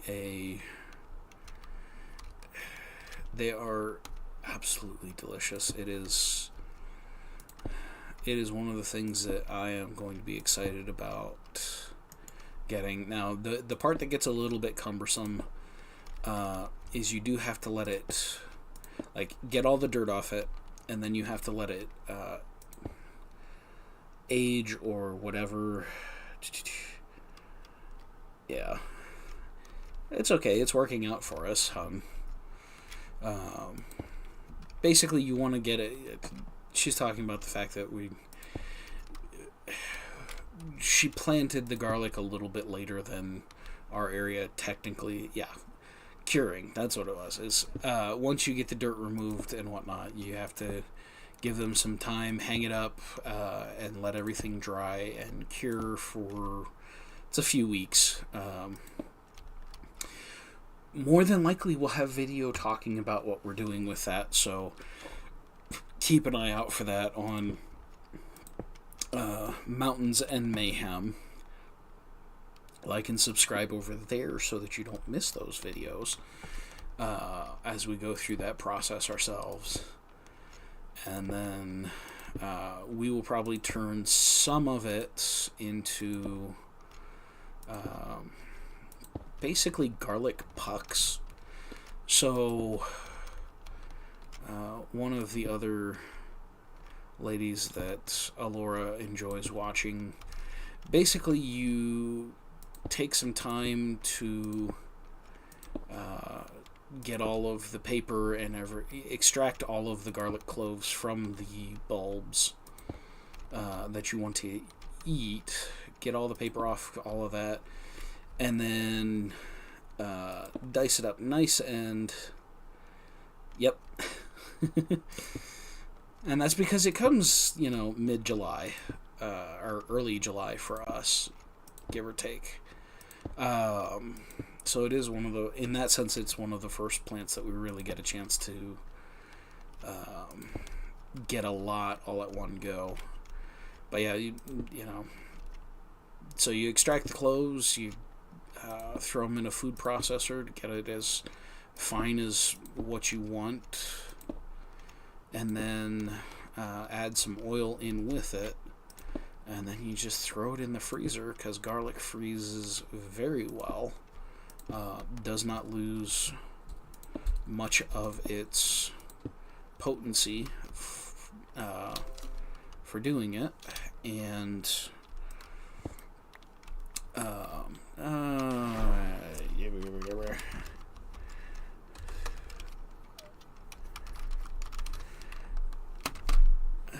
and yeah, you just get yourself the we call them pucks. But you get that, and we've done those with just store-bought garlic, and it was good. I am looking forward to us making some with our own garlic, and it is going to be so intense. We might even consider looking for a slightly smaller way to portion our garlic. Exactly. And we'll have to see with as intense as those are off the store-bought stuff, whether we might need to look for a smaller portion. Good. I am glad that you are excited for your garden. Because if you were not, we are going to be in some significant trouble then. So we both know I am not going to take care of the garden. For all that I love it, for all that I am happy that we're doing it, and more than happy to get things moved and all of that so that we have the space to do it. I am not the one to take care of it. It's just not something I'm passionate about. Where my beautiful bride absolutely loves getting into it, and in the same way that a D&D druid would do this, my Alora is definitely a druid.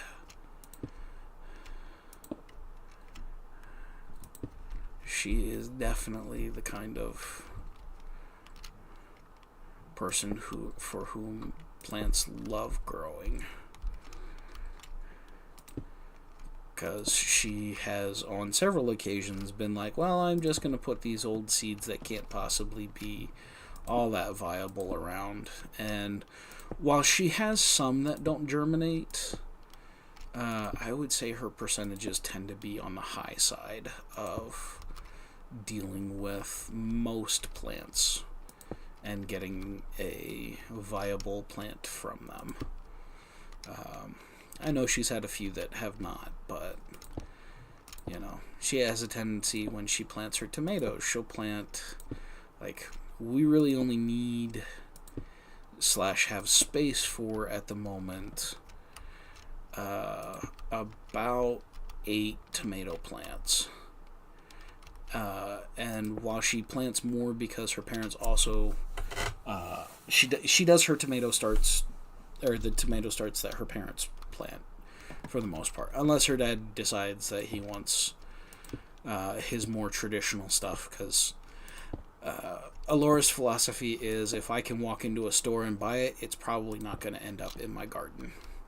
And I like that plan because, yeah, if the time and energy it takes to have a good garden is not necessarily commensurate with it being cheap to have said garden. And so I like the fact, like, most of what we have are some form of heirloom tomato or some other non-grocery store staple tomatoes. And the sheer range of flavors that we've had over the years because of this has made me really go, okay, I really do enjoy a good tomato. And, you know, having somebody who's willing to put the effort into attending to the plants so that we can have them, so that we can make our own tomato sauces, is just, yep. Yes, that in some of her choices are definitely made for the I am going to get bored if all I can get is the same things that are in the store, because my beautiful bride has ADHD, and so some of it is also she just needs the novelty of, this is a brand new thing that I can't get anywhere else. And fortunately, when it comes to, say, tomatoes, that means we get really tasty tomatoes. So, plus the creativity of going, is this one going to work? Even though I want to look at her most times and go, what do you why do you even assume that it couldn't work? My dearest druid is beyond me. But, you know, life does happen. So, but it definitely makes for wonderful, tasty yummies. And, you know, I mean, the beautiful part for us, like, I lost my job back in October, and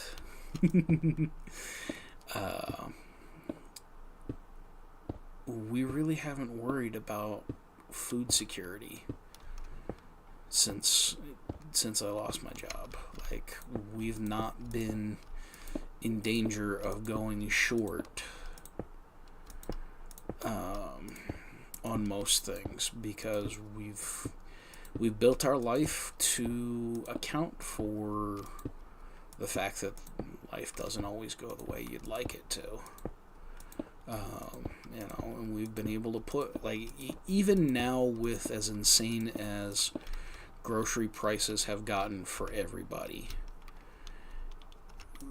we're strained, but it's not like we're sitting here going, okay, it's either feed our son or, you know, go a couple of days without. And, you know, again, acknowledge in that sense we are very, very blessed. And a lot of that is because Alora has wanted to do homesteading things. It's not that I'm against it, I've not invested in the kinds of skills to really make that reality, because they're not skills that I have wanted to pursue, for all that, you know, I grew up with a family where we stretched our dollars as far as we could. It's not the overall lifestyle that generally gets called homesteading these days. With that focus on being prepared to take care of yourself and your family,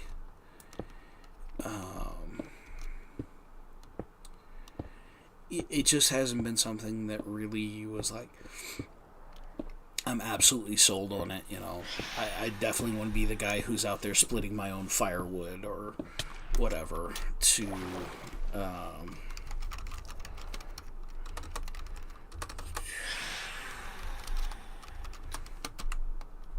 you know, like that kind of level of prepared, what have you.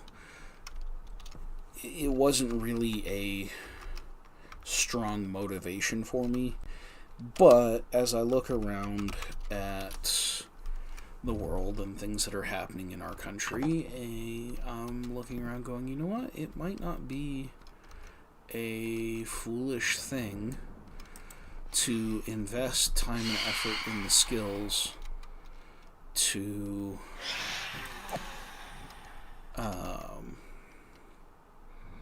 you know, take care of things like that. You know, where we live, and you know, if we can figure out how we would manage it in terms of the fact that we don't have many financial resources right now, we'd love to move out into the mountains, or at least further away from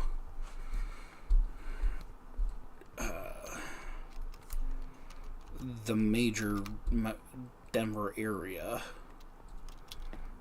partly for Alora's sanity, and partly just to get out someplace beautiful, and be able to do our own thing because of that.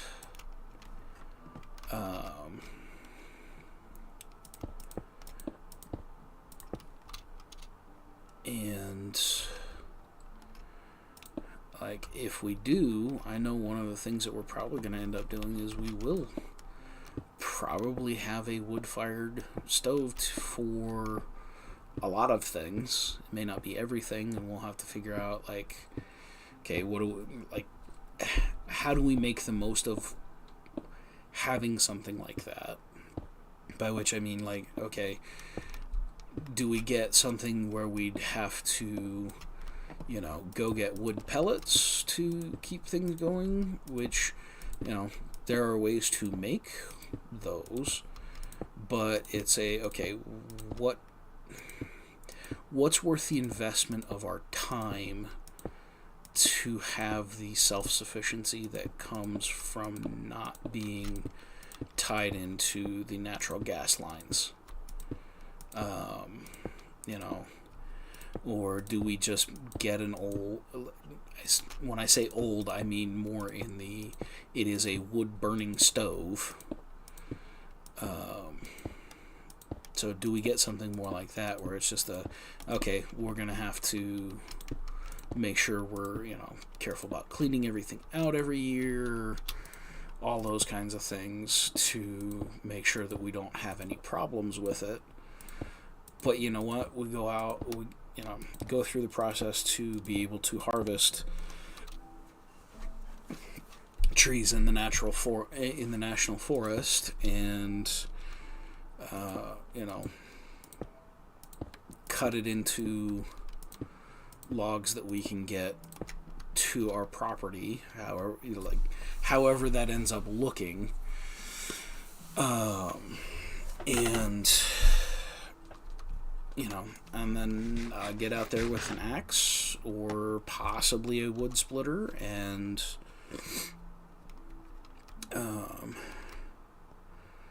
turn it into firewood that we then burn throughout the year, mostly as heating. This is true.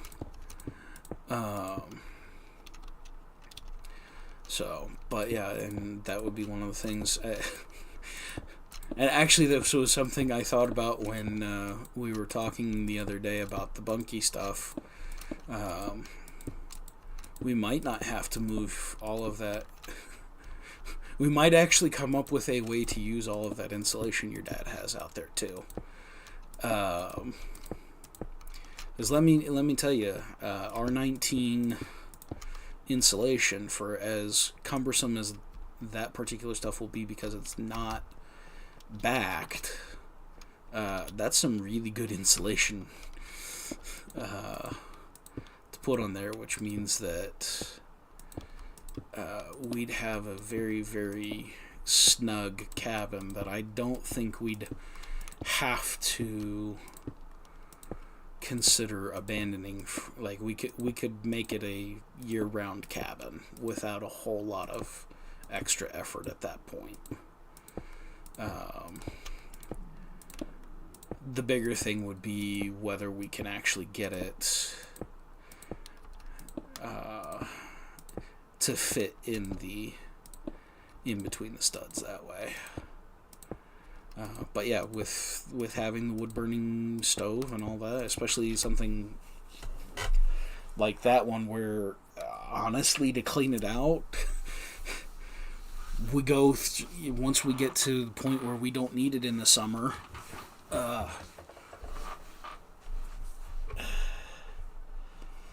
Yeah, well, and that's the thing about it is I as we do it, I think we would find ourselves finding more ways to have multiple uses for our resources. So, like in the case of the wood burning stove, it's as much to be able to cook on as it is, not only can we cook on this, but right, we're building a fire in the house in very controlled circumstances, but we're building a fire, and fire gives off heat. It is one of the oldest heat sources that humans have used for a long time.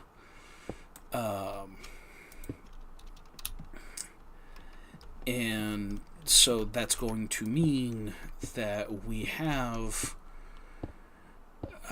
a heat source for, particularly when it gets to be cold outside.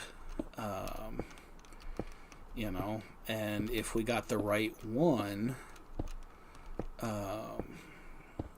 we could even have that sit there, much like Lisa does with hers, and we've got our stock pot on there, and can add to it very easily as we're cooking. And so, yeah, it just, splash. Yeah, let's not waste the time.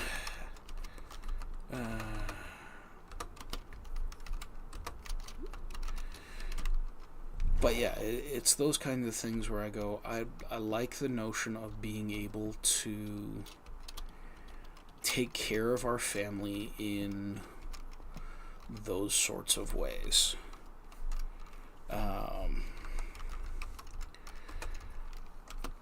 But it wasn't necessarily something that I was specifically looking for when I was looking for a partner. It was more something that, as we talked about it more, I'm like, oh, this beautiful girl, this beautiful woman,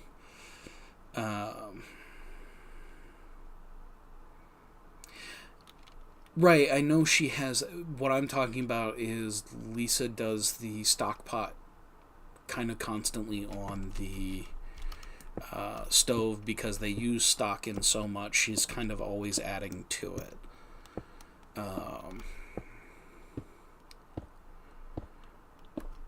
Not necessarily that it's the wood fire cook stove type thing. It's that she kind of constantly has it on the back burner,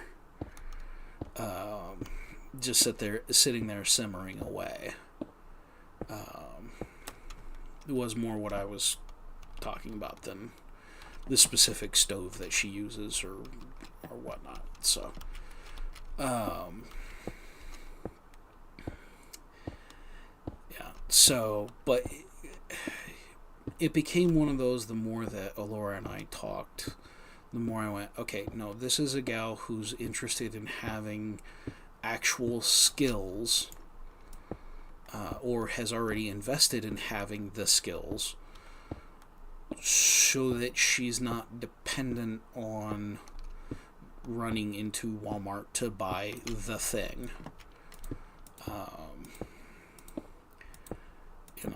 And I'm kind of also that I don't really like being the guy who has to go into a store to get the thing he needs. Now I'm not so crazy as to be like, okay, so like when we get this, especially we're going to want to look for, land that has water on it because we're going to end up building our own water wheel and we're going to have a stone grain mill to do all of our flour on or anything like that. Like, I am not that... There are things that modern technology have provided us that I am more than happy to benefit from, industrialization and the like. But at the same time, I'm also going to sit there and be like, okay, is there a way we can achieve this same thing but do it in a more reliable way than being dependent on being on the grid? One of the things that I'm already considering looking into for when we do have a place is having passive energy generation. And by that I mean, like, I love the look of the old windmills that usually got used to power wells. Like, they're the ones that 10 to 12 foot high circuit, like they've got the big vane so that it gets pushed into a more optimal heading as it is windy. But like looking into something like that, or possibly some of the vertical wind turbines to hook up into a power grid to be like, hey, we're constantly, because with us trying to do content creation as a significant source of revenue for ourselves, for all that it's going to take us time to build that up and get it going, we're going to need energy, and that's okay. We're going to need internet, and that's okay too. It may mean we alter what and how we do it so that we can, because the land that got us talking about it most recently, I think, is not likely to. We're going to have to work harder to have high-speed internet where it is, because it is not especially close to infrastructure like that. But it's not impossible. We're just going to have to do a lot more research into what we're going to need for it, and what that would end up costing us to do that. But like I said, the other thing that I've looked into or started considering is, we're going to need, with as far away from folks as we want to be, as we're looking at this, the reliability of the power grid is going to be sketchy enough that what I want to be able to provide is some places where we get we can build enough infrastructure for ourselves that we can get through a windstorm that takes out trees between us and wherever the power grid actually pulls it in to us from. And that's where I'm going. I would be okay with those old-fashioned farm windmills as an option. I also would be okay because, hey, it turns out I'm an artist, and I like creating things that are as practical as they are beautiful. And one of the thoughts that I had is I like the fact that you can build vertical wind turbines that are not the giant ugly ass fans of the completely very cost ineffective wind farms. They're just, in and of itself, they're not bad ideas, but the infrastructure it takes to put one of those giant turbines up, you're spending so much to build the darn thing, and then they're relatively finicky to take care of. We're getting more and more documented cases of them being a hazard to wildlife, which is, I'm sorry, if you're a hazard to wildlife, you are not a benefit to the environment.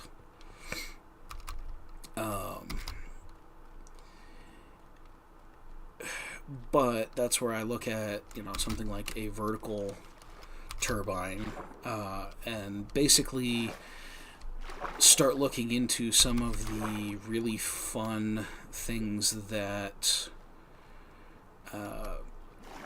you can do with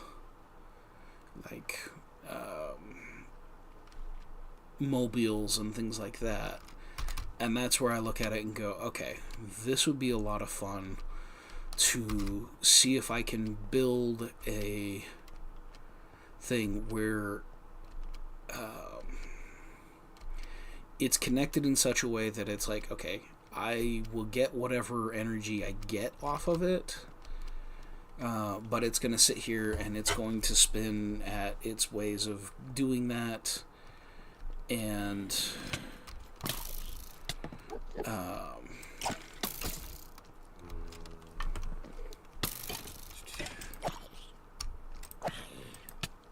but to be able to sit there and create some things that are beautiful for our landscape, as well as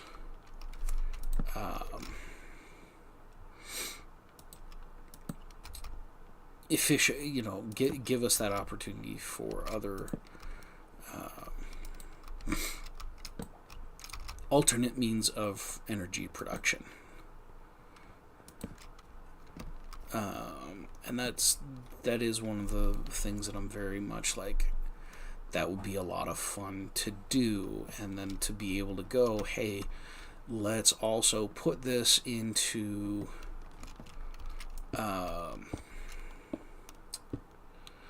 places and machines and the like, to give us some more bits of modern life without the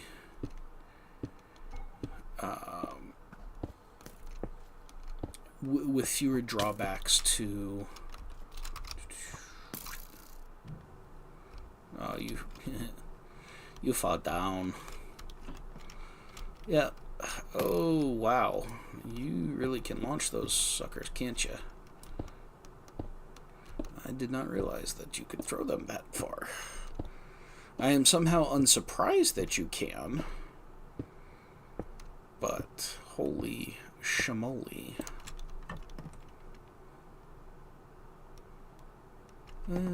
Let's go ahead and do this then. There we go. You got some range on you, boy. I think we're going to do this here. And then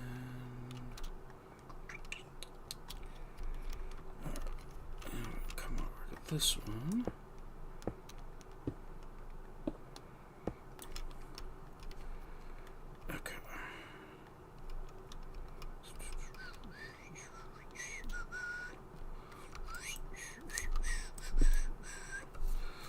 And I just threw it down there with his ombel, with his trident.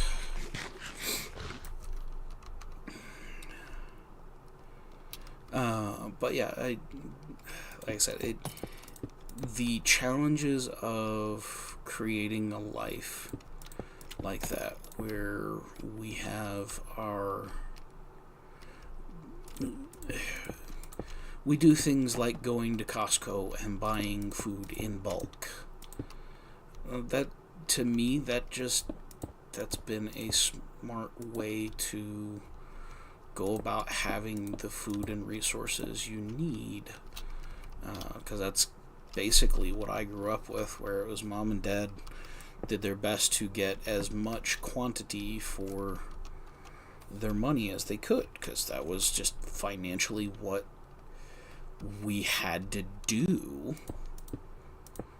because money only goes so far.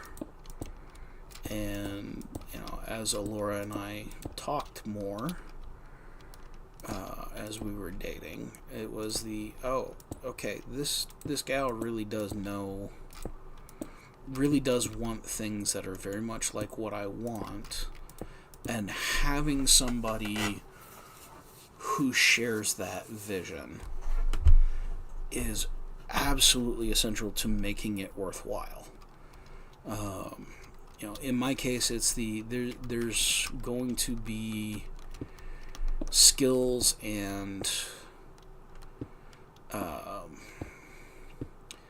time investment and so on that I have not done because I didn't know if I would need it or not. Because I didn't know I was going to marry a girl like Alora, a woman like Alora. And now that has become what my life is, it has become this source of, okay, now let's start thinking about what things I need to do, because if you will, she's going to be the driving force on the what's our next step. Which is to say, she's going to be the one going, okay, it's time for chickens, it's time for ducks, what have you. Or it's time for goats. Any of those kinds of things that she decides that we're doing to further increase our resilience to setback. She's probably going to be the one who's like, hey, this is what we're going to do for this now. I'm going to go, okay. And then it will probably fall to me primarily, not saying that she's unwelcome or anything like that, because in certain things we work extremely well together. And then there are other projects that we do not. Just because we both see things different way, and while we both grew up with our fathers working on building things, improving the homes we were in, what have you, our fathers both work very differently when it comes to doing that kind of work. And so that also alters how, like, what makes sense to me as the next step is not necessarily what she sees as the next step, because that's not how her father would have done it, and that's how she learned to do some of the things. And that's okay. That's the beauty of us coming from different backgrounds with fathers who do things differently. But at the same time, it also means that because we're both stubborn, headstrong people who know what we know, it can also be one of those things that becomes a little bit of a conflict until we go, whoa, wait. What we want at the end of this is for it all to be together. So either you or I needs to take the lead on this, and that's just how it is. And for the most part, we're good about recognizing we don't actually want to fight over this. What we want instead is to work and get the project finished properly. And sometimes that's easier to manage than others. But yeah, it's the whole point of being in a marriage and working together. It's to sit there and go, oh, we don't see things the same way, and you know what? Your solution's actually going to be better than mine in this case. And I know that because I'm looking at it now, and my solution is not bad, but yours is going to end up being more effective for what we're attempting right now. And having to be the big enough person to go, okay, at the end of the day, what we're most concerned about here is that we get it right, that we get the project finished, not that we're the one who's right. And, you know, again, we've been at this 5 years, or going on 5 years. We by no means have it entirely sorted out. But I know that she is as committed to us figuring it out as best we can as I am. And that often helps short out the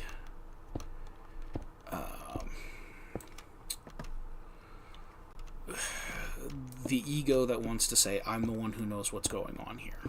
Now, there are times where that might literally be the case of I am the one who knows what's going on here because I was the one who was here, started the project, and saw what happened. But yeah, it's... I hate saying that being married's about compromise, because so many people take compromise as I have to give something up. And yes, that's true. But it's... I think the truth of what happens in a good marriage with good communication between partners is something far more along the lines of it's camaraderie. It is... The word is in my brain and it does not want to come out right now.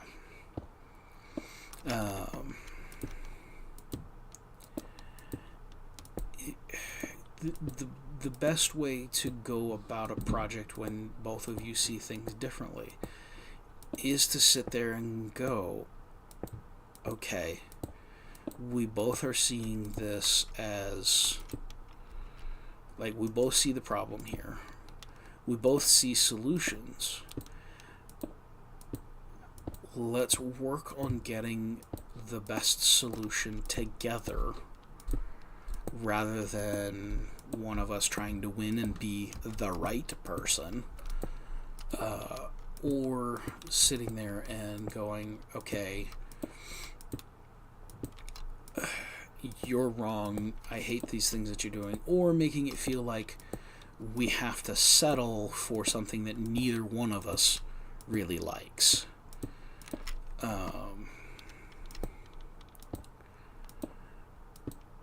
And when you can work that way, where you can work to go, okay, what we need most right now is to take care of this problem in a way that we both can be okay with.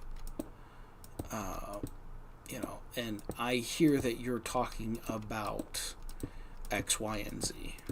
Okay. Let me process X, Y, and Z, because I'm definitely seeing A, B, C. Let's work together to figure out how we get from A to Z and what path actually works for us, because it might be jumping to JKL. And it turns out that JKL is a better solution for both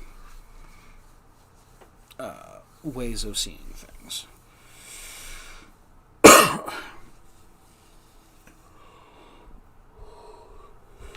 But recognizing that, particularly with somebody that you have chosen to marry, the conflicts between you should never be based on the notion of competing with each other. Because then it becomes well, I won this one, you won that one. Well, this was the bigger win, and you know what? Because I don't get to win on these things, I'm just going to be a complete dictator and go, well, because of this, I am going to do this, and you end up in these very toxic places where it's not about, we both are looking to have the best life we can build together. It becomes I am right, and I am going to work to make sure that you know I'm right. And the longer you work from that place, the shittier your relationship is. That is also very, very true.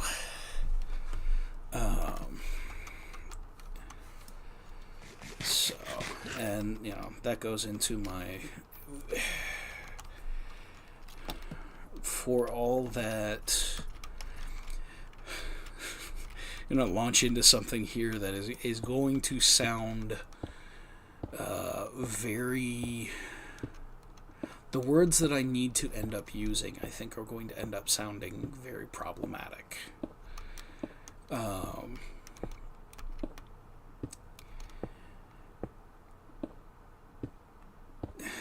So one of the big hassles that I think many couples give themselves in relationship to, you know, what Alora said here about it's us versus the problem, basically.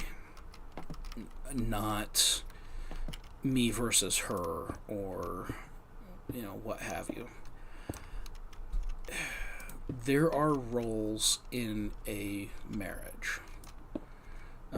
There are things that have to be accomplished in that marriage for it to work. And everybody gets upset when you say there's roles, because immediately everybody wants to jump to somebody's holding somebody else down. And if you're jumping to that, you've already lost the thread of what I'm attempting to say. Because the reality is, there, you know, in certain things, Alora absolutely has to do it. I am a man. I cannot make a baby. There is no way for that to happen. So in that sense, yes, that's the traditional female role, because they've got the appropriate equipment to do so. But by the same token, if you were to look at how things went after our son was born, circumstances meant that for quite some time in his first year, I did a lot of the things that are considered to be typical new mom responsibilities. So, because of the reality of our son not being able to latch properly, to actually breastfeed, we had to figure out other things to do so that he could get fed. And I fully acknowledge that once more, this is a place where I got exceptionally lucky. And I know, I hope there comes a point at which Alora has reason to make a video about her experiences with feeding our son, because she ended up pumping for basically the vast majority of the milk that our son got for his first year. And yeah, I had to watch how much it really was brutal for her to experience, having to pump. Because yeah, it was not an easy task, and she was incredibly pressed by having to do this. And okay, it is 3. Well, alright, let's shift over a bit. Give myself a little bit more fighting room. Come here, you turkeys. But while she was having to experience something that I don't think, it's one of the things that she doesn't really want to have to think about having to do again if we have number 2.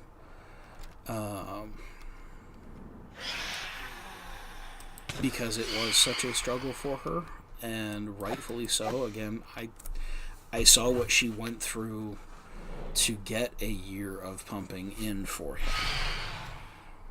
And it was anything but easy.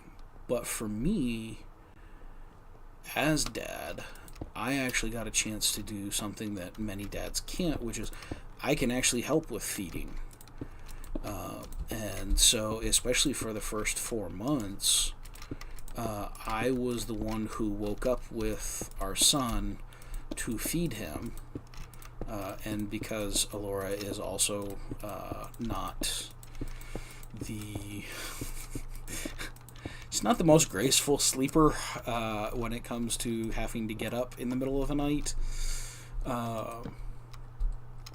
I would have to make sure that she got up so that, especially while she was still trying to establish her supply, I had to make sure she got up to do what she had to do.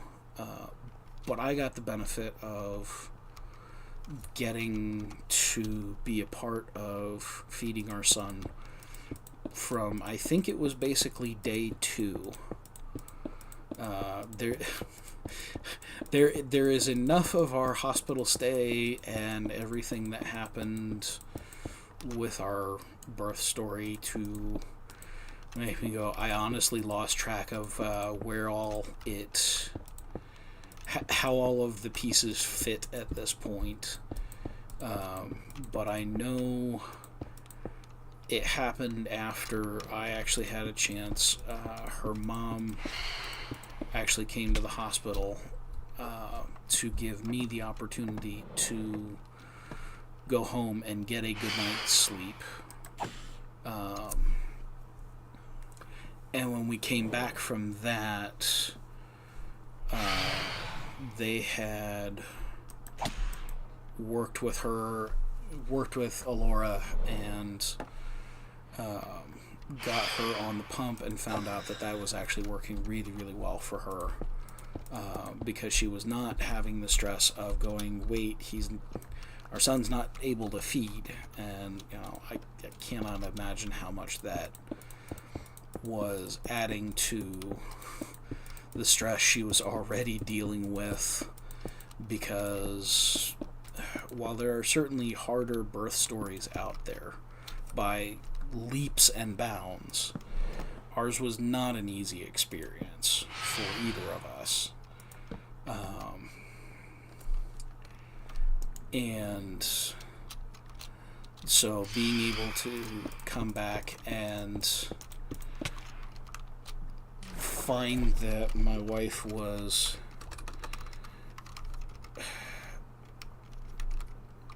in a much more productive frame of mind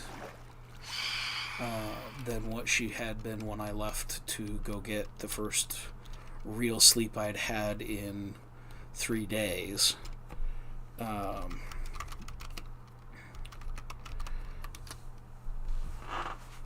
To come back and find her settled enough that she could feed our son was just massively, massively awesome. And it also started the fact that I got a chance to get good bonding time with him, at day 2 or 3. It gets a little messy because we went in later at night because they attempted inducing, and then ended up that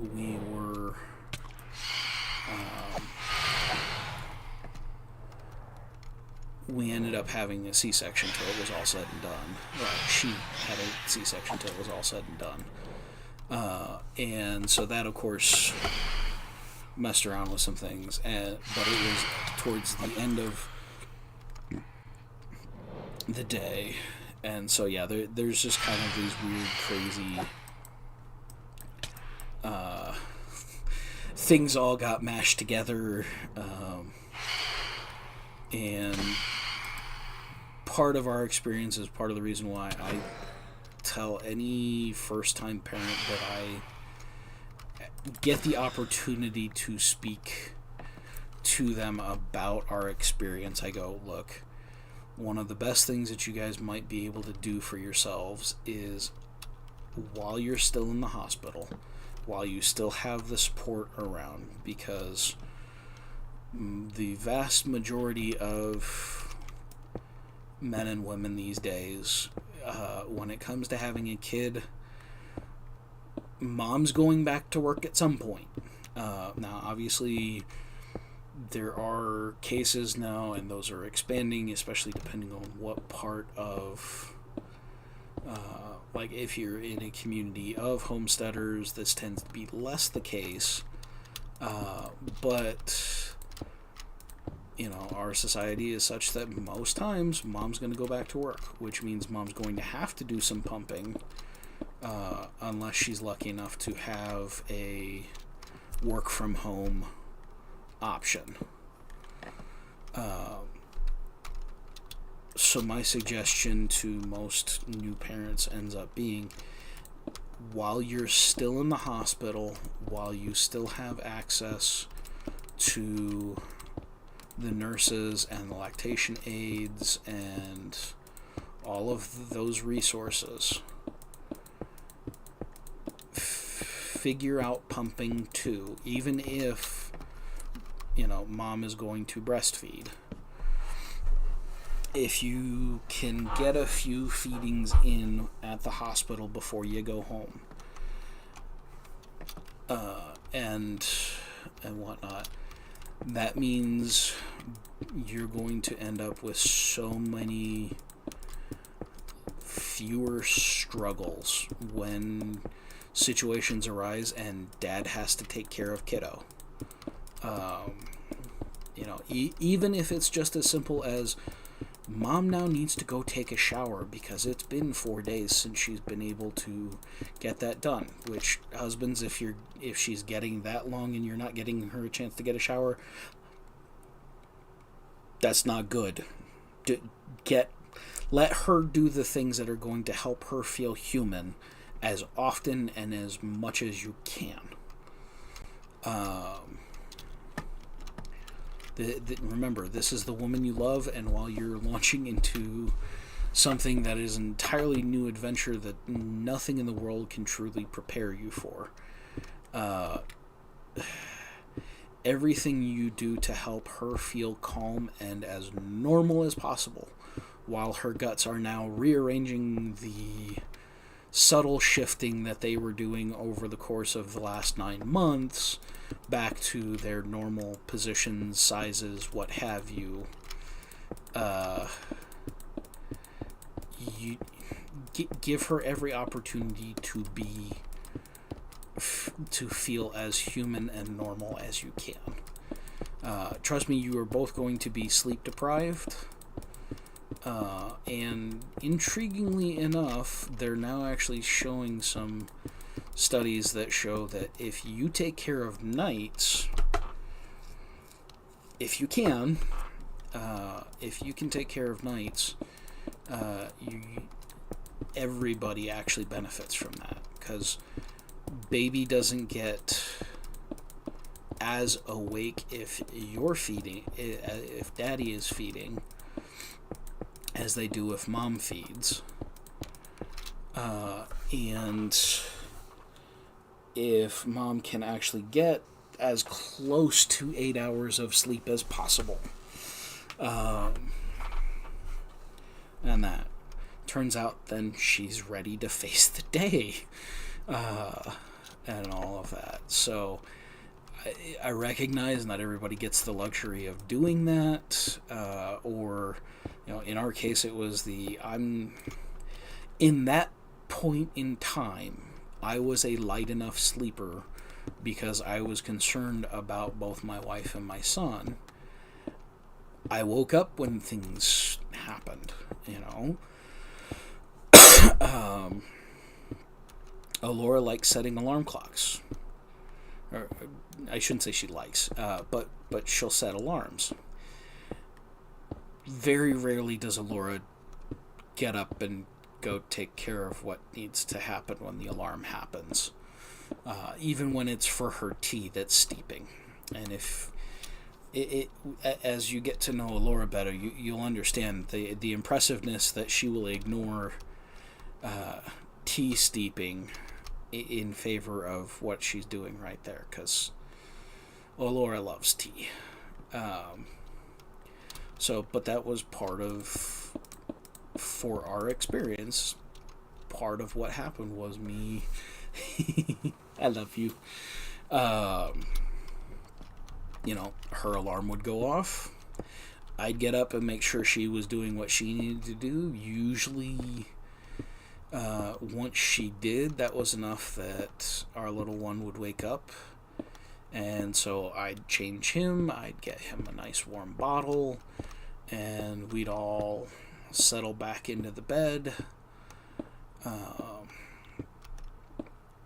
And most times for that, I would also, when Alora got done pumping, I would be the one who took everything out and put it in its storage containers, what have you. I was also the one who washed all the parts, and yeah. So one of the things I will say to any new dad, pitch in anywhere you can. If you don't want your wife to resent you for things, anything that you guys can do to pitch in and make her life easier, do it. If you can see the problem, just take care of it. Don't ask her if she needs it, or if you're not sure what she needs from you for that. Ask her how she wants it done, but make it clear you're not asking her to do it right now. You're asking her to tell you how she wants it to be when it is finished.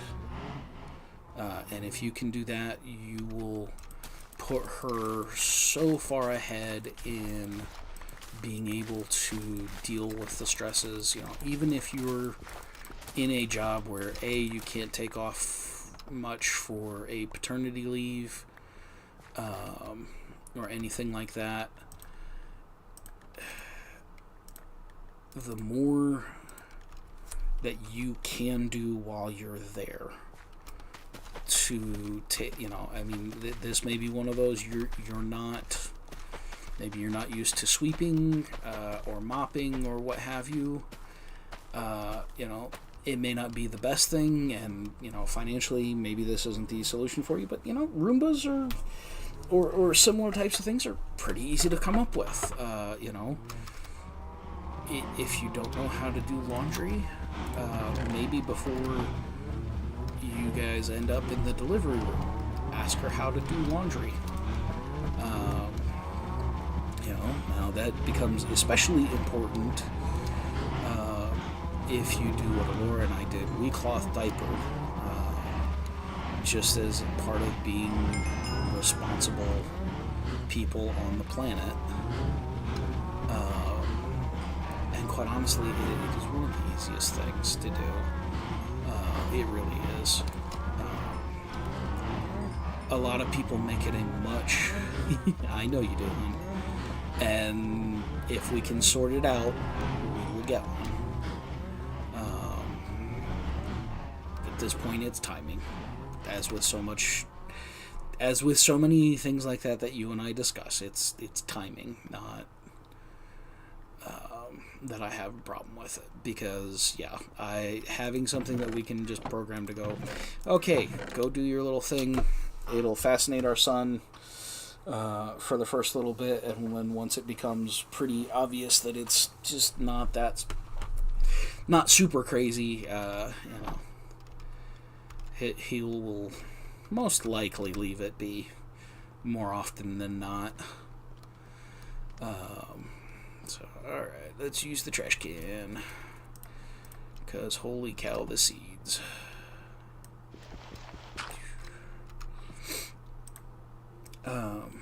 But yeah, I really do think that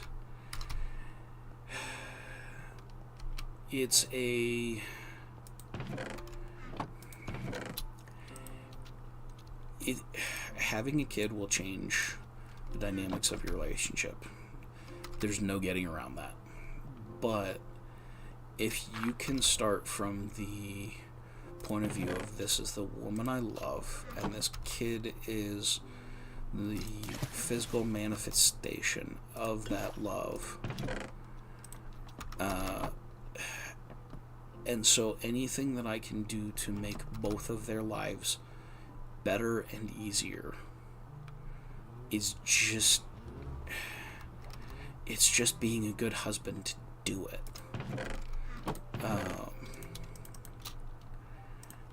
I think you're going to find you can escape a lot of the things that people say are so terrible about having kids and all of that.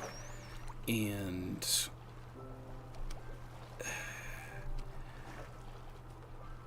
because Alora and I have had the experiences we've had, like, I sit here and go, like, it's not difficult to work with this person you love, but you have to remember they're a person too.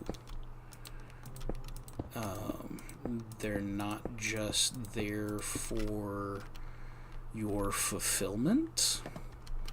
They're not just there because they're a pretty face. And for all that I cannot, like, the dynamics in the relationship between Alora and I are not going to be the dynamics of the relationship between you and your partner. But if you start from the idea that this is the person you love and wanted to build a family with, however hard that's going to be, if you start from what can I do to make life easier for this person, having a kids is a significantly, like, the challenge moves itself down to, it's just how do we keep little thing alive, both because you will reach levels of insane anger that you have never thought yourself capable of, because either you're that sleep deprived or it turns out that children under the age of about 35 are kind of dumb. Now, fortunately, after 18, if they're really bad at making decisions and life choices and whatnot, you get a lot more options to go, like, all right, kid, the consequences are on you at this point. But the frustrations that come if you can make it this is something I've done with the person I love the most in my life, and it is our responsibility to make sure this kid has the best life we can. You will short circuit all manner of problems that you inherited from your own family history.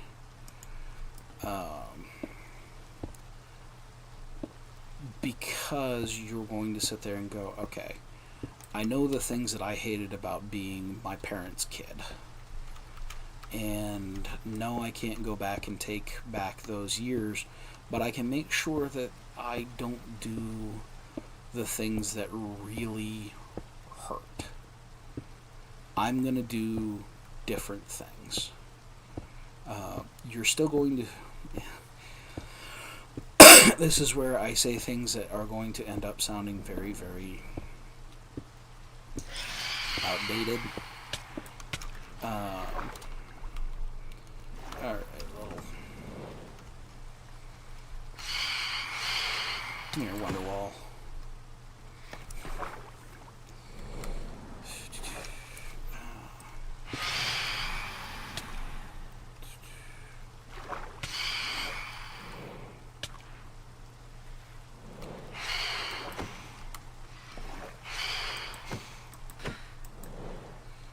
Didn't quite get 3.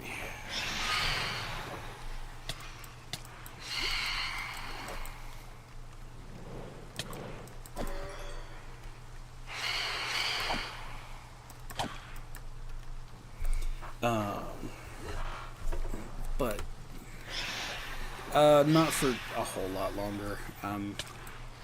I think I kind of want to finish getting the sections that I've been working on filled in, and then I will probably call it for today. So I will need to grab some breakfast, but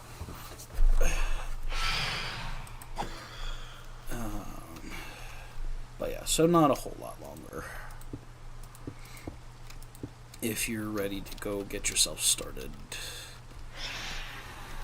deciding what you're actually going to write today, or where you want to start. So, but yeah, if you can treat your relationship like this is my opportunity to make choices so that however I screw my children up, it's not going to be the devastating ways that my parents did. Whatever that looks like for you. Because I don't know.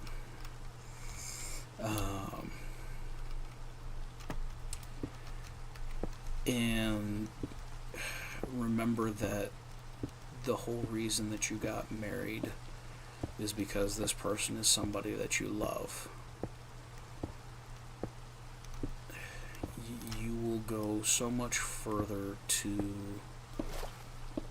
have the relationship with your spouse and your kids that you didn't get the opportunity to have with your parents. I think somebody took a shot at me and fell off. Oh, no. The spider tried to jump on my head and missed.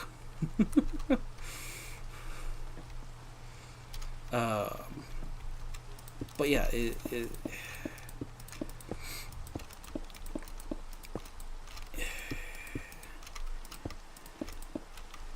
if you work at your relationship being the place where you can make things safe for your partner, safe for your children,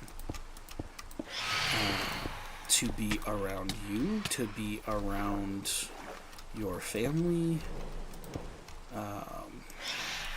all that, you're going to find yourself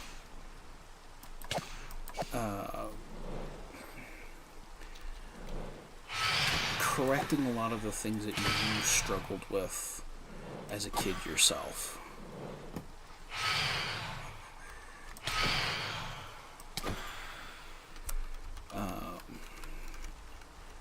And the more that you can provide that in your family, the better things end up for everybody in your family.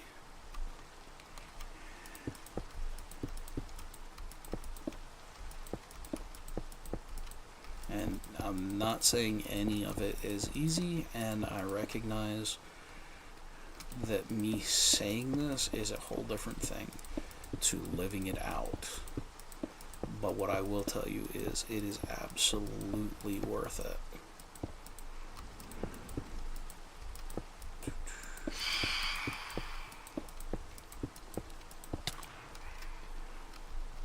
You know, I mean, Alora is the best part of my life so far. And why would I not want to give her the best that I can? Simply out of love for what she's done for my life.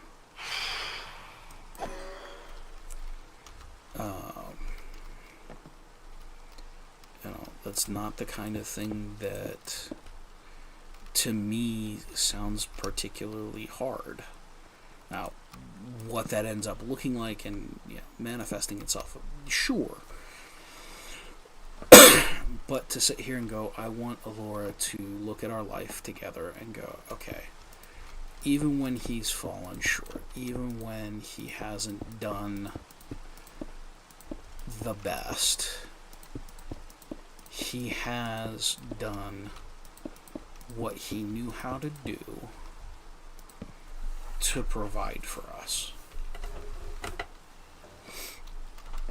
And in that sense, I can't think of any better compliment she could give me than to, if we're looking back on the last 5 years, and her saying, for all of the good and the bad times, we got to experience in these last 5 years. She feels like more herself because I have given her a place to be safe, to be herself. And, you know,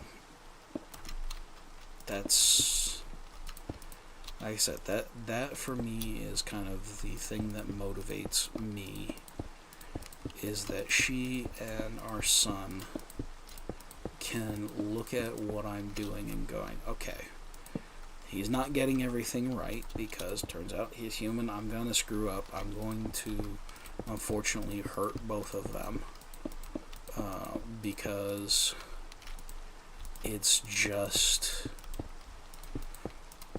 I'm not a perfect human. I got a ways to go till that happens. And that will not be under my own power by any means either.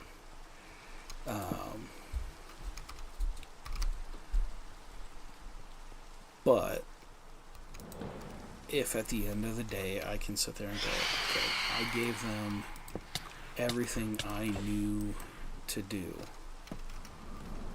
to give them a chance to be the best versions of themselves, then I did succeed as dad and as husband.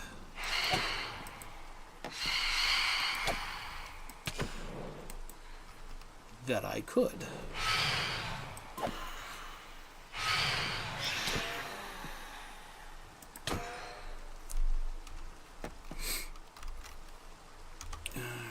Nom nom nom nom nom. Nom nom nom nom.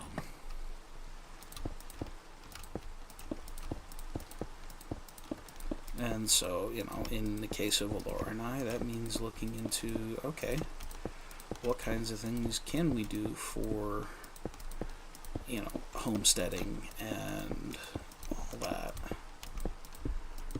Because if we can do those things, then I'm helping her be the best version of herself. And if I can do that for her, what I end up getting also is my son gets a mom who is the best version of herself. And seeing that will hopefully give him the room in his life to also become the best version of himself. And all of that is protected by me making sure that we have the life and the space to do that. And, you know, in that sense, that's one of the roles that I see myself as the husband and father here, that I provide in a way that Alora can't. Now, she does the same thing for me, in terms of she gives me the space, time, and opportunity to be the best version of myself, and that. But it does look very different in how she does that for me than it does how I do that for her and our son. But again, this is where, when people start getting cagey about the idea of roles in a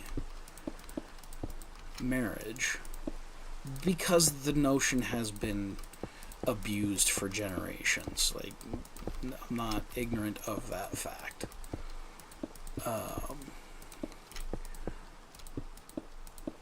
But this is where I actually can look at my faith and go, okay, yes, portions of that have been abused for centuries to great problematic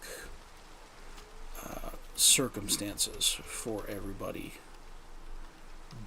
But that's not, just because somebody screwed it up does not mean that the notion itself is wrong.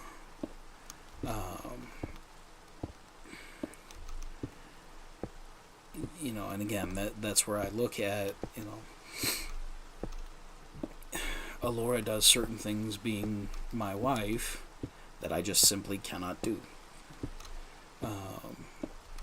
And yet there's other things that I look at and go, okay, it's a social, it may be largely a social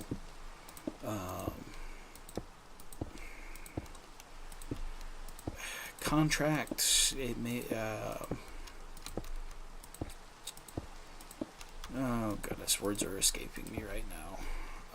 A social norm for, say, women to be cooks. And yet, I will be one of the first to say, Alora is a fantastic cook. And if you don't believe me, go to her blog, which, honey, if you want to put the link to that in the chat, that would be awesome for anybody who comes along later to see it. You know, and it turns out she really enjoys cooking for her family. But at the same time, there have been times in our relationship where I'm the one who cooks. It's something that I've done, and do in fact enjoy doing. But cooking is not something that is gender related. I have met more than a few women who cannot cook to any real point or purpose. And I know several men who are incredible cooks, just in their private lives, not even that they're professional chefs or anything. Which is the really funny one when people are like, women are supposed to do the cooking. Like, depends on the circumstances, you know? Because if you look at what happened in, you know, most of history, you know,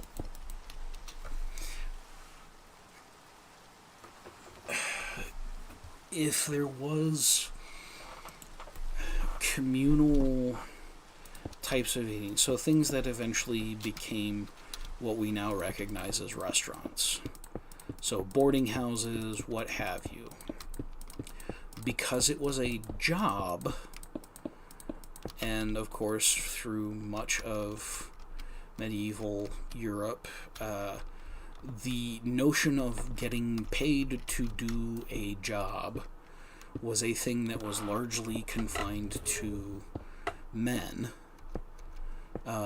Turns out that, you know, the inns, boarding houses, whatever you wish to call what eventually transformed into what we now recognize as the restaurant, you know, it was staffed by men. You know, you even see that in most modern restaurants where the lion's share of your kitchen staff are still male. And, you know, I have seen in watching Top Chef and other places where you still hear lots of stories of the women who do want to break in still have massive struggles because professional cooks are so... It's still a portion of industry that is dominated by males. And so, yeah, it's one that I sit there and go like, no, it's not an inherently masculine or feminine trait. And usually if that is how you're thinking about it, it's because you just, you have no sense of history. Or you're some kind of moron who thinks that genitalia dictates competence.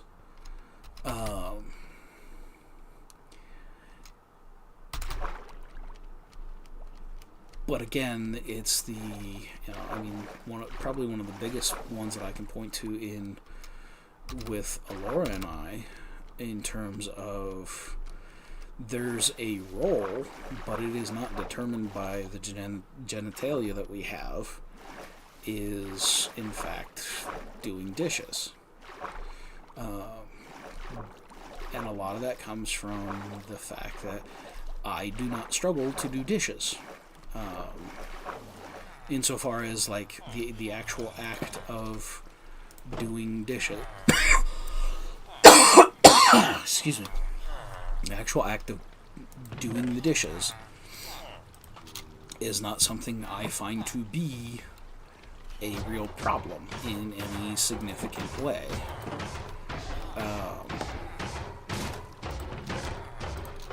I guarantee you, your iron's going to end up in there.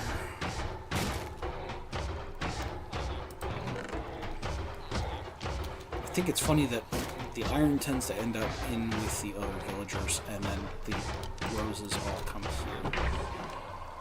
Okay, isn't there? Isn't there? So, yeah, it's probably over with the other librarians. Ooh, nice. 4 stacks of iron since last I cleaned it out. We're getting more stacks. In fact, I might be able to make some more iron blocks at this point. Might be time to start making some steak again. But I will do that at another point in time. I'm getting ready to go ahead and end things for today so that I can help Alora and we can get ourselves ready for how our day is gonna go. There we go. Another stack of iron blocks. That's what we want to do. Now, the reason I am insisting on making so many stacks of iron at this point is because the iron blocks are going to be one of the it's one of the things that I want to do for, I think, probably the interior of all 3 of these. All 3 of those mounts. Just to give a brightness to the area, because for all that we know, it's because the main engines were pushing the Star Destroyers around. It is a bright area of the ship, and I think having the bright whitish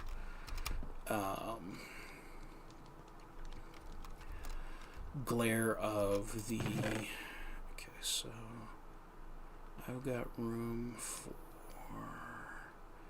11. Alright, so 1, 2, 3, 5, 6, 7, 8, 9, 10, 11.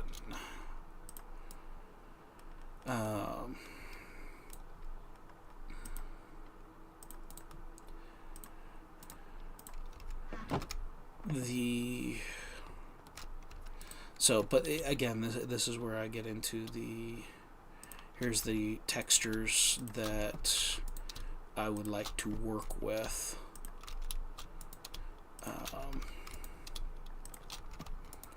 That are not the same as the rest of the Star Destroyer. And with that... Okay, so I picked up... Oh, I must have had a stack or 2 in my inventory already. So we'll just put you guys back.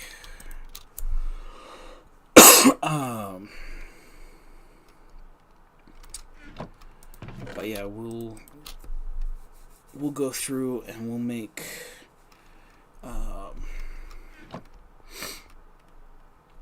we'll get some more blocks, and I think the smooth stone is going to be another thing that I use just to kind of give it. The smooth stone to me feels like this is a block that is more durable, and so the areas that I use, especially the full blocks of smooth stone, are basically areas that I'm going, okay, this is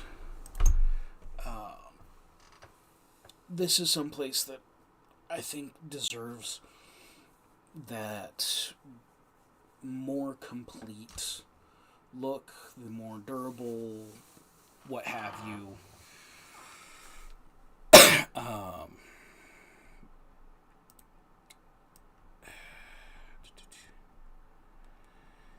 And so yeah, it's the case of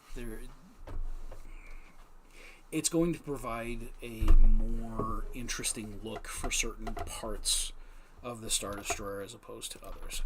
So apparently she did not hear me ask for it. So if you want to get a chance to see how Alora cooks, that is her blog. She doesn't have too many posts up there just yet, but she's working on it. So please go there, see what she does. Try making her food. Let us know how you find, if you find the recipes easy to follow, all that kind of thing. We'd love to have the feedback for those.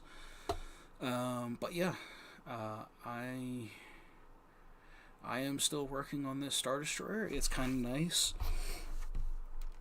to see how it has changed and evolved. I will probably tomorrow morning I'll go ahead and grab the maps so that we can update everything that we did this morning to show that off on the maps and whatnot. I do need to figure out for sure how many more maps I need to actually make so that I can set aside the iron to make the compasses, to make the to go ahead and make the maps to fill in the active map at this point. But yeah, I'm going to be excited to actually be able to see that's what it is. There is a part of me that kind of wishes I hadn't just kept the maps updating, but I'm okay with it. I think when I do the whole thing, I may go ahead and make copies, and after making the copy, I will lock those and go, okay, here's where the whole thing was at one point, and then we'll have the active one as we keep moving through to go, and this is what it looks like now.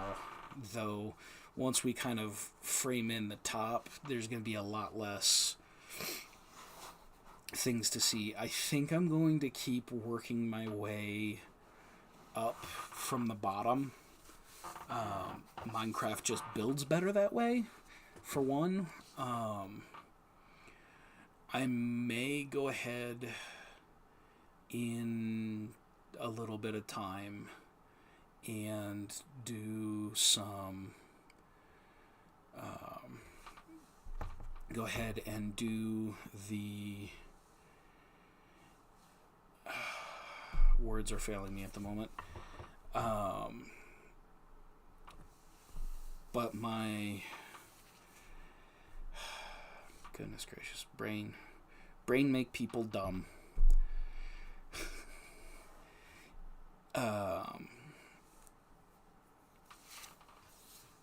But yeah, I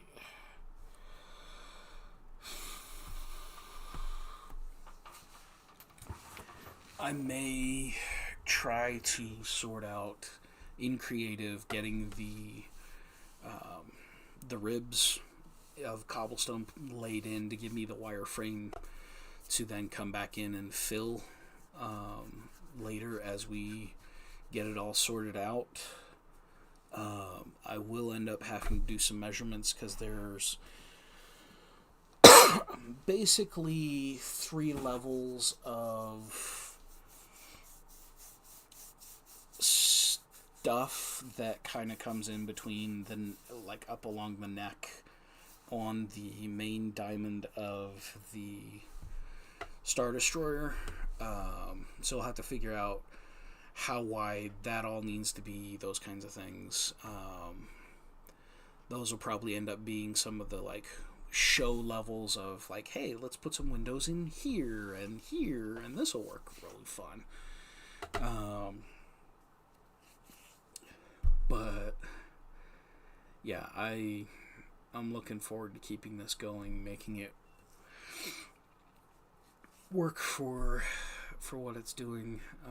But yeah, so I will probably not be on again until Tuesday at this point, just based on how crazy busy this weekend is.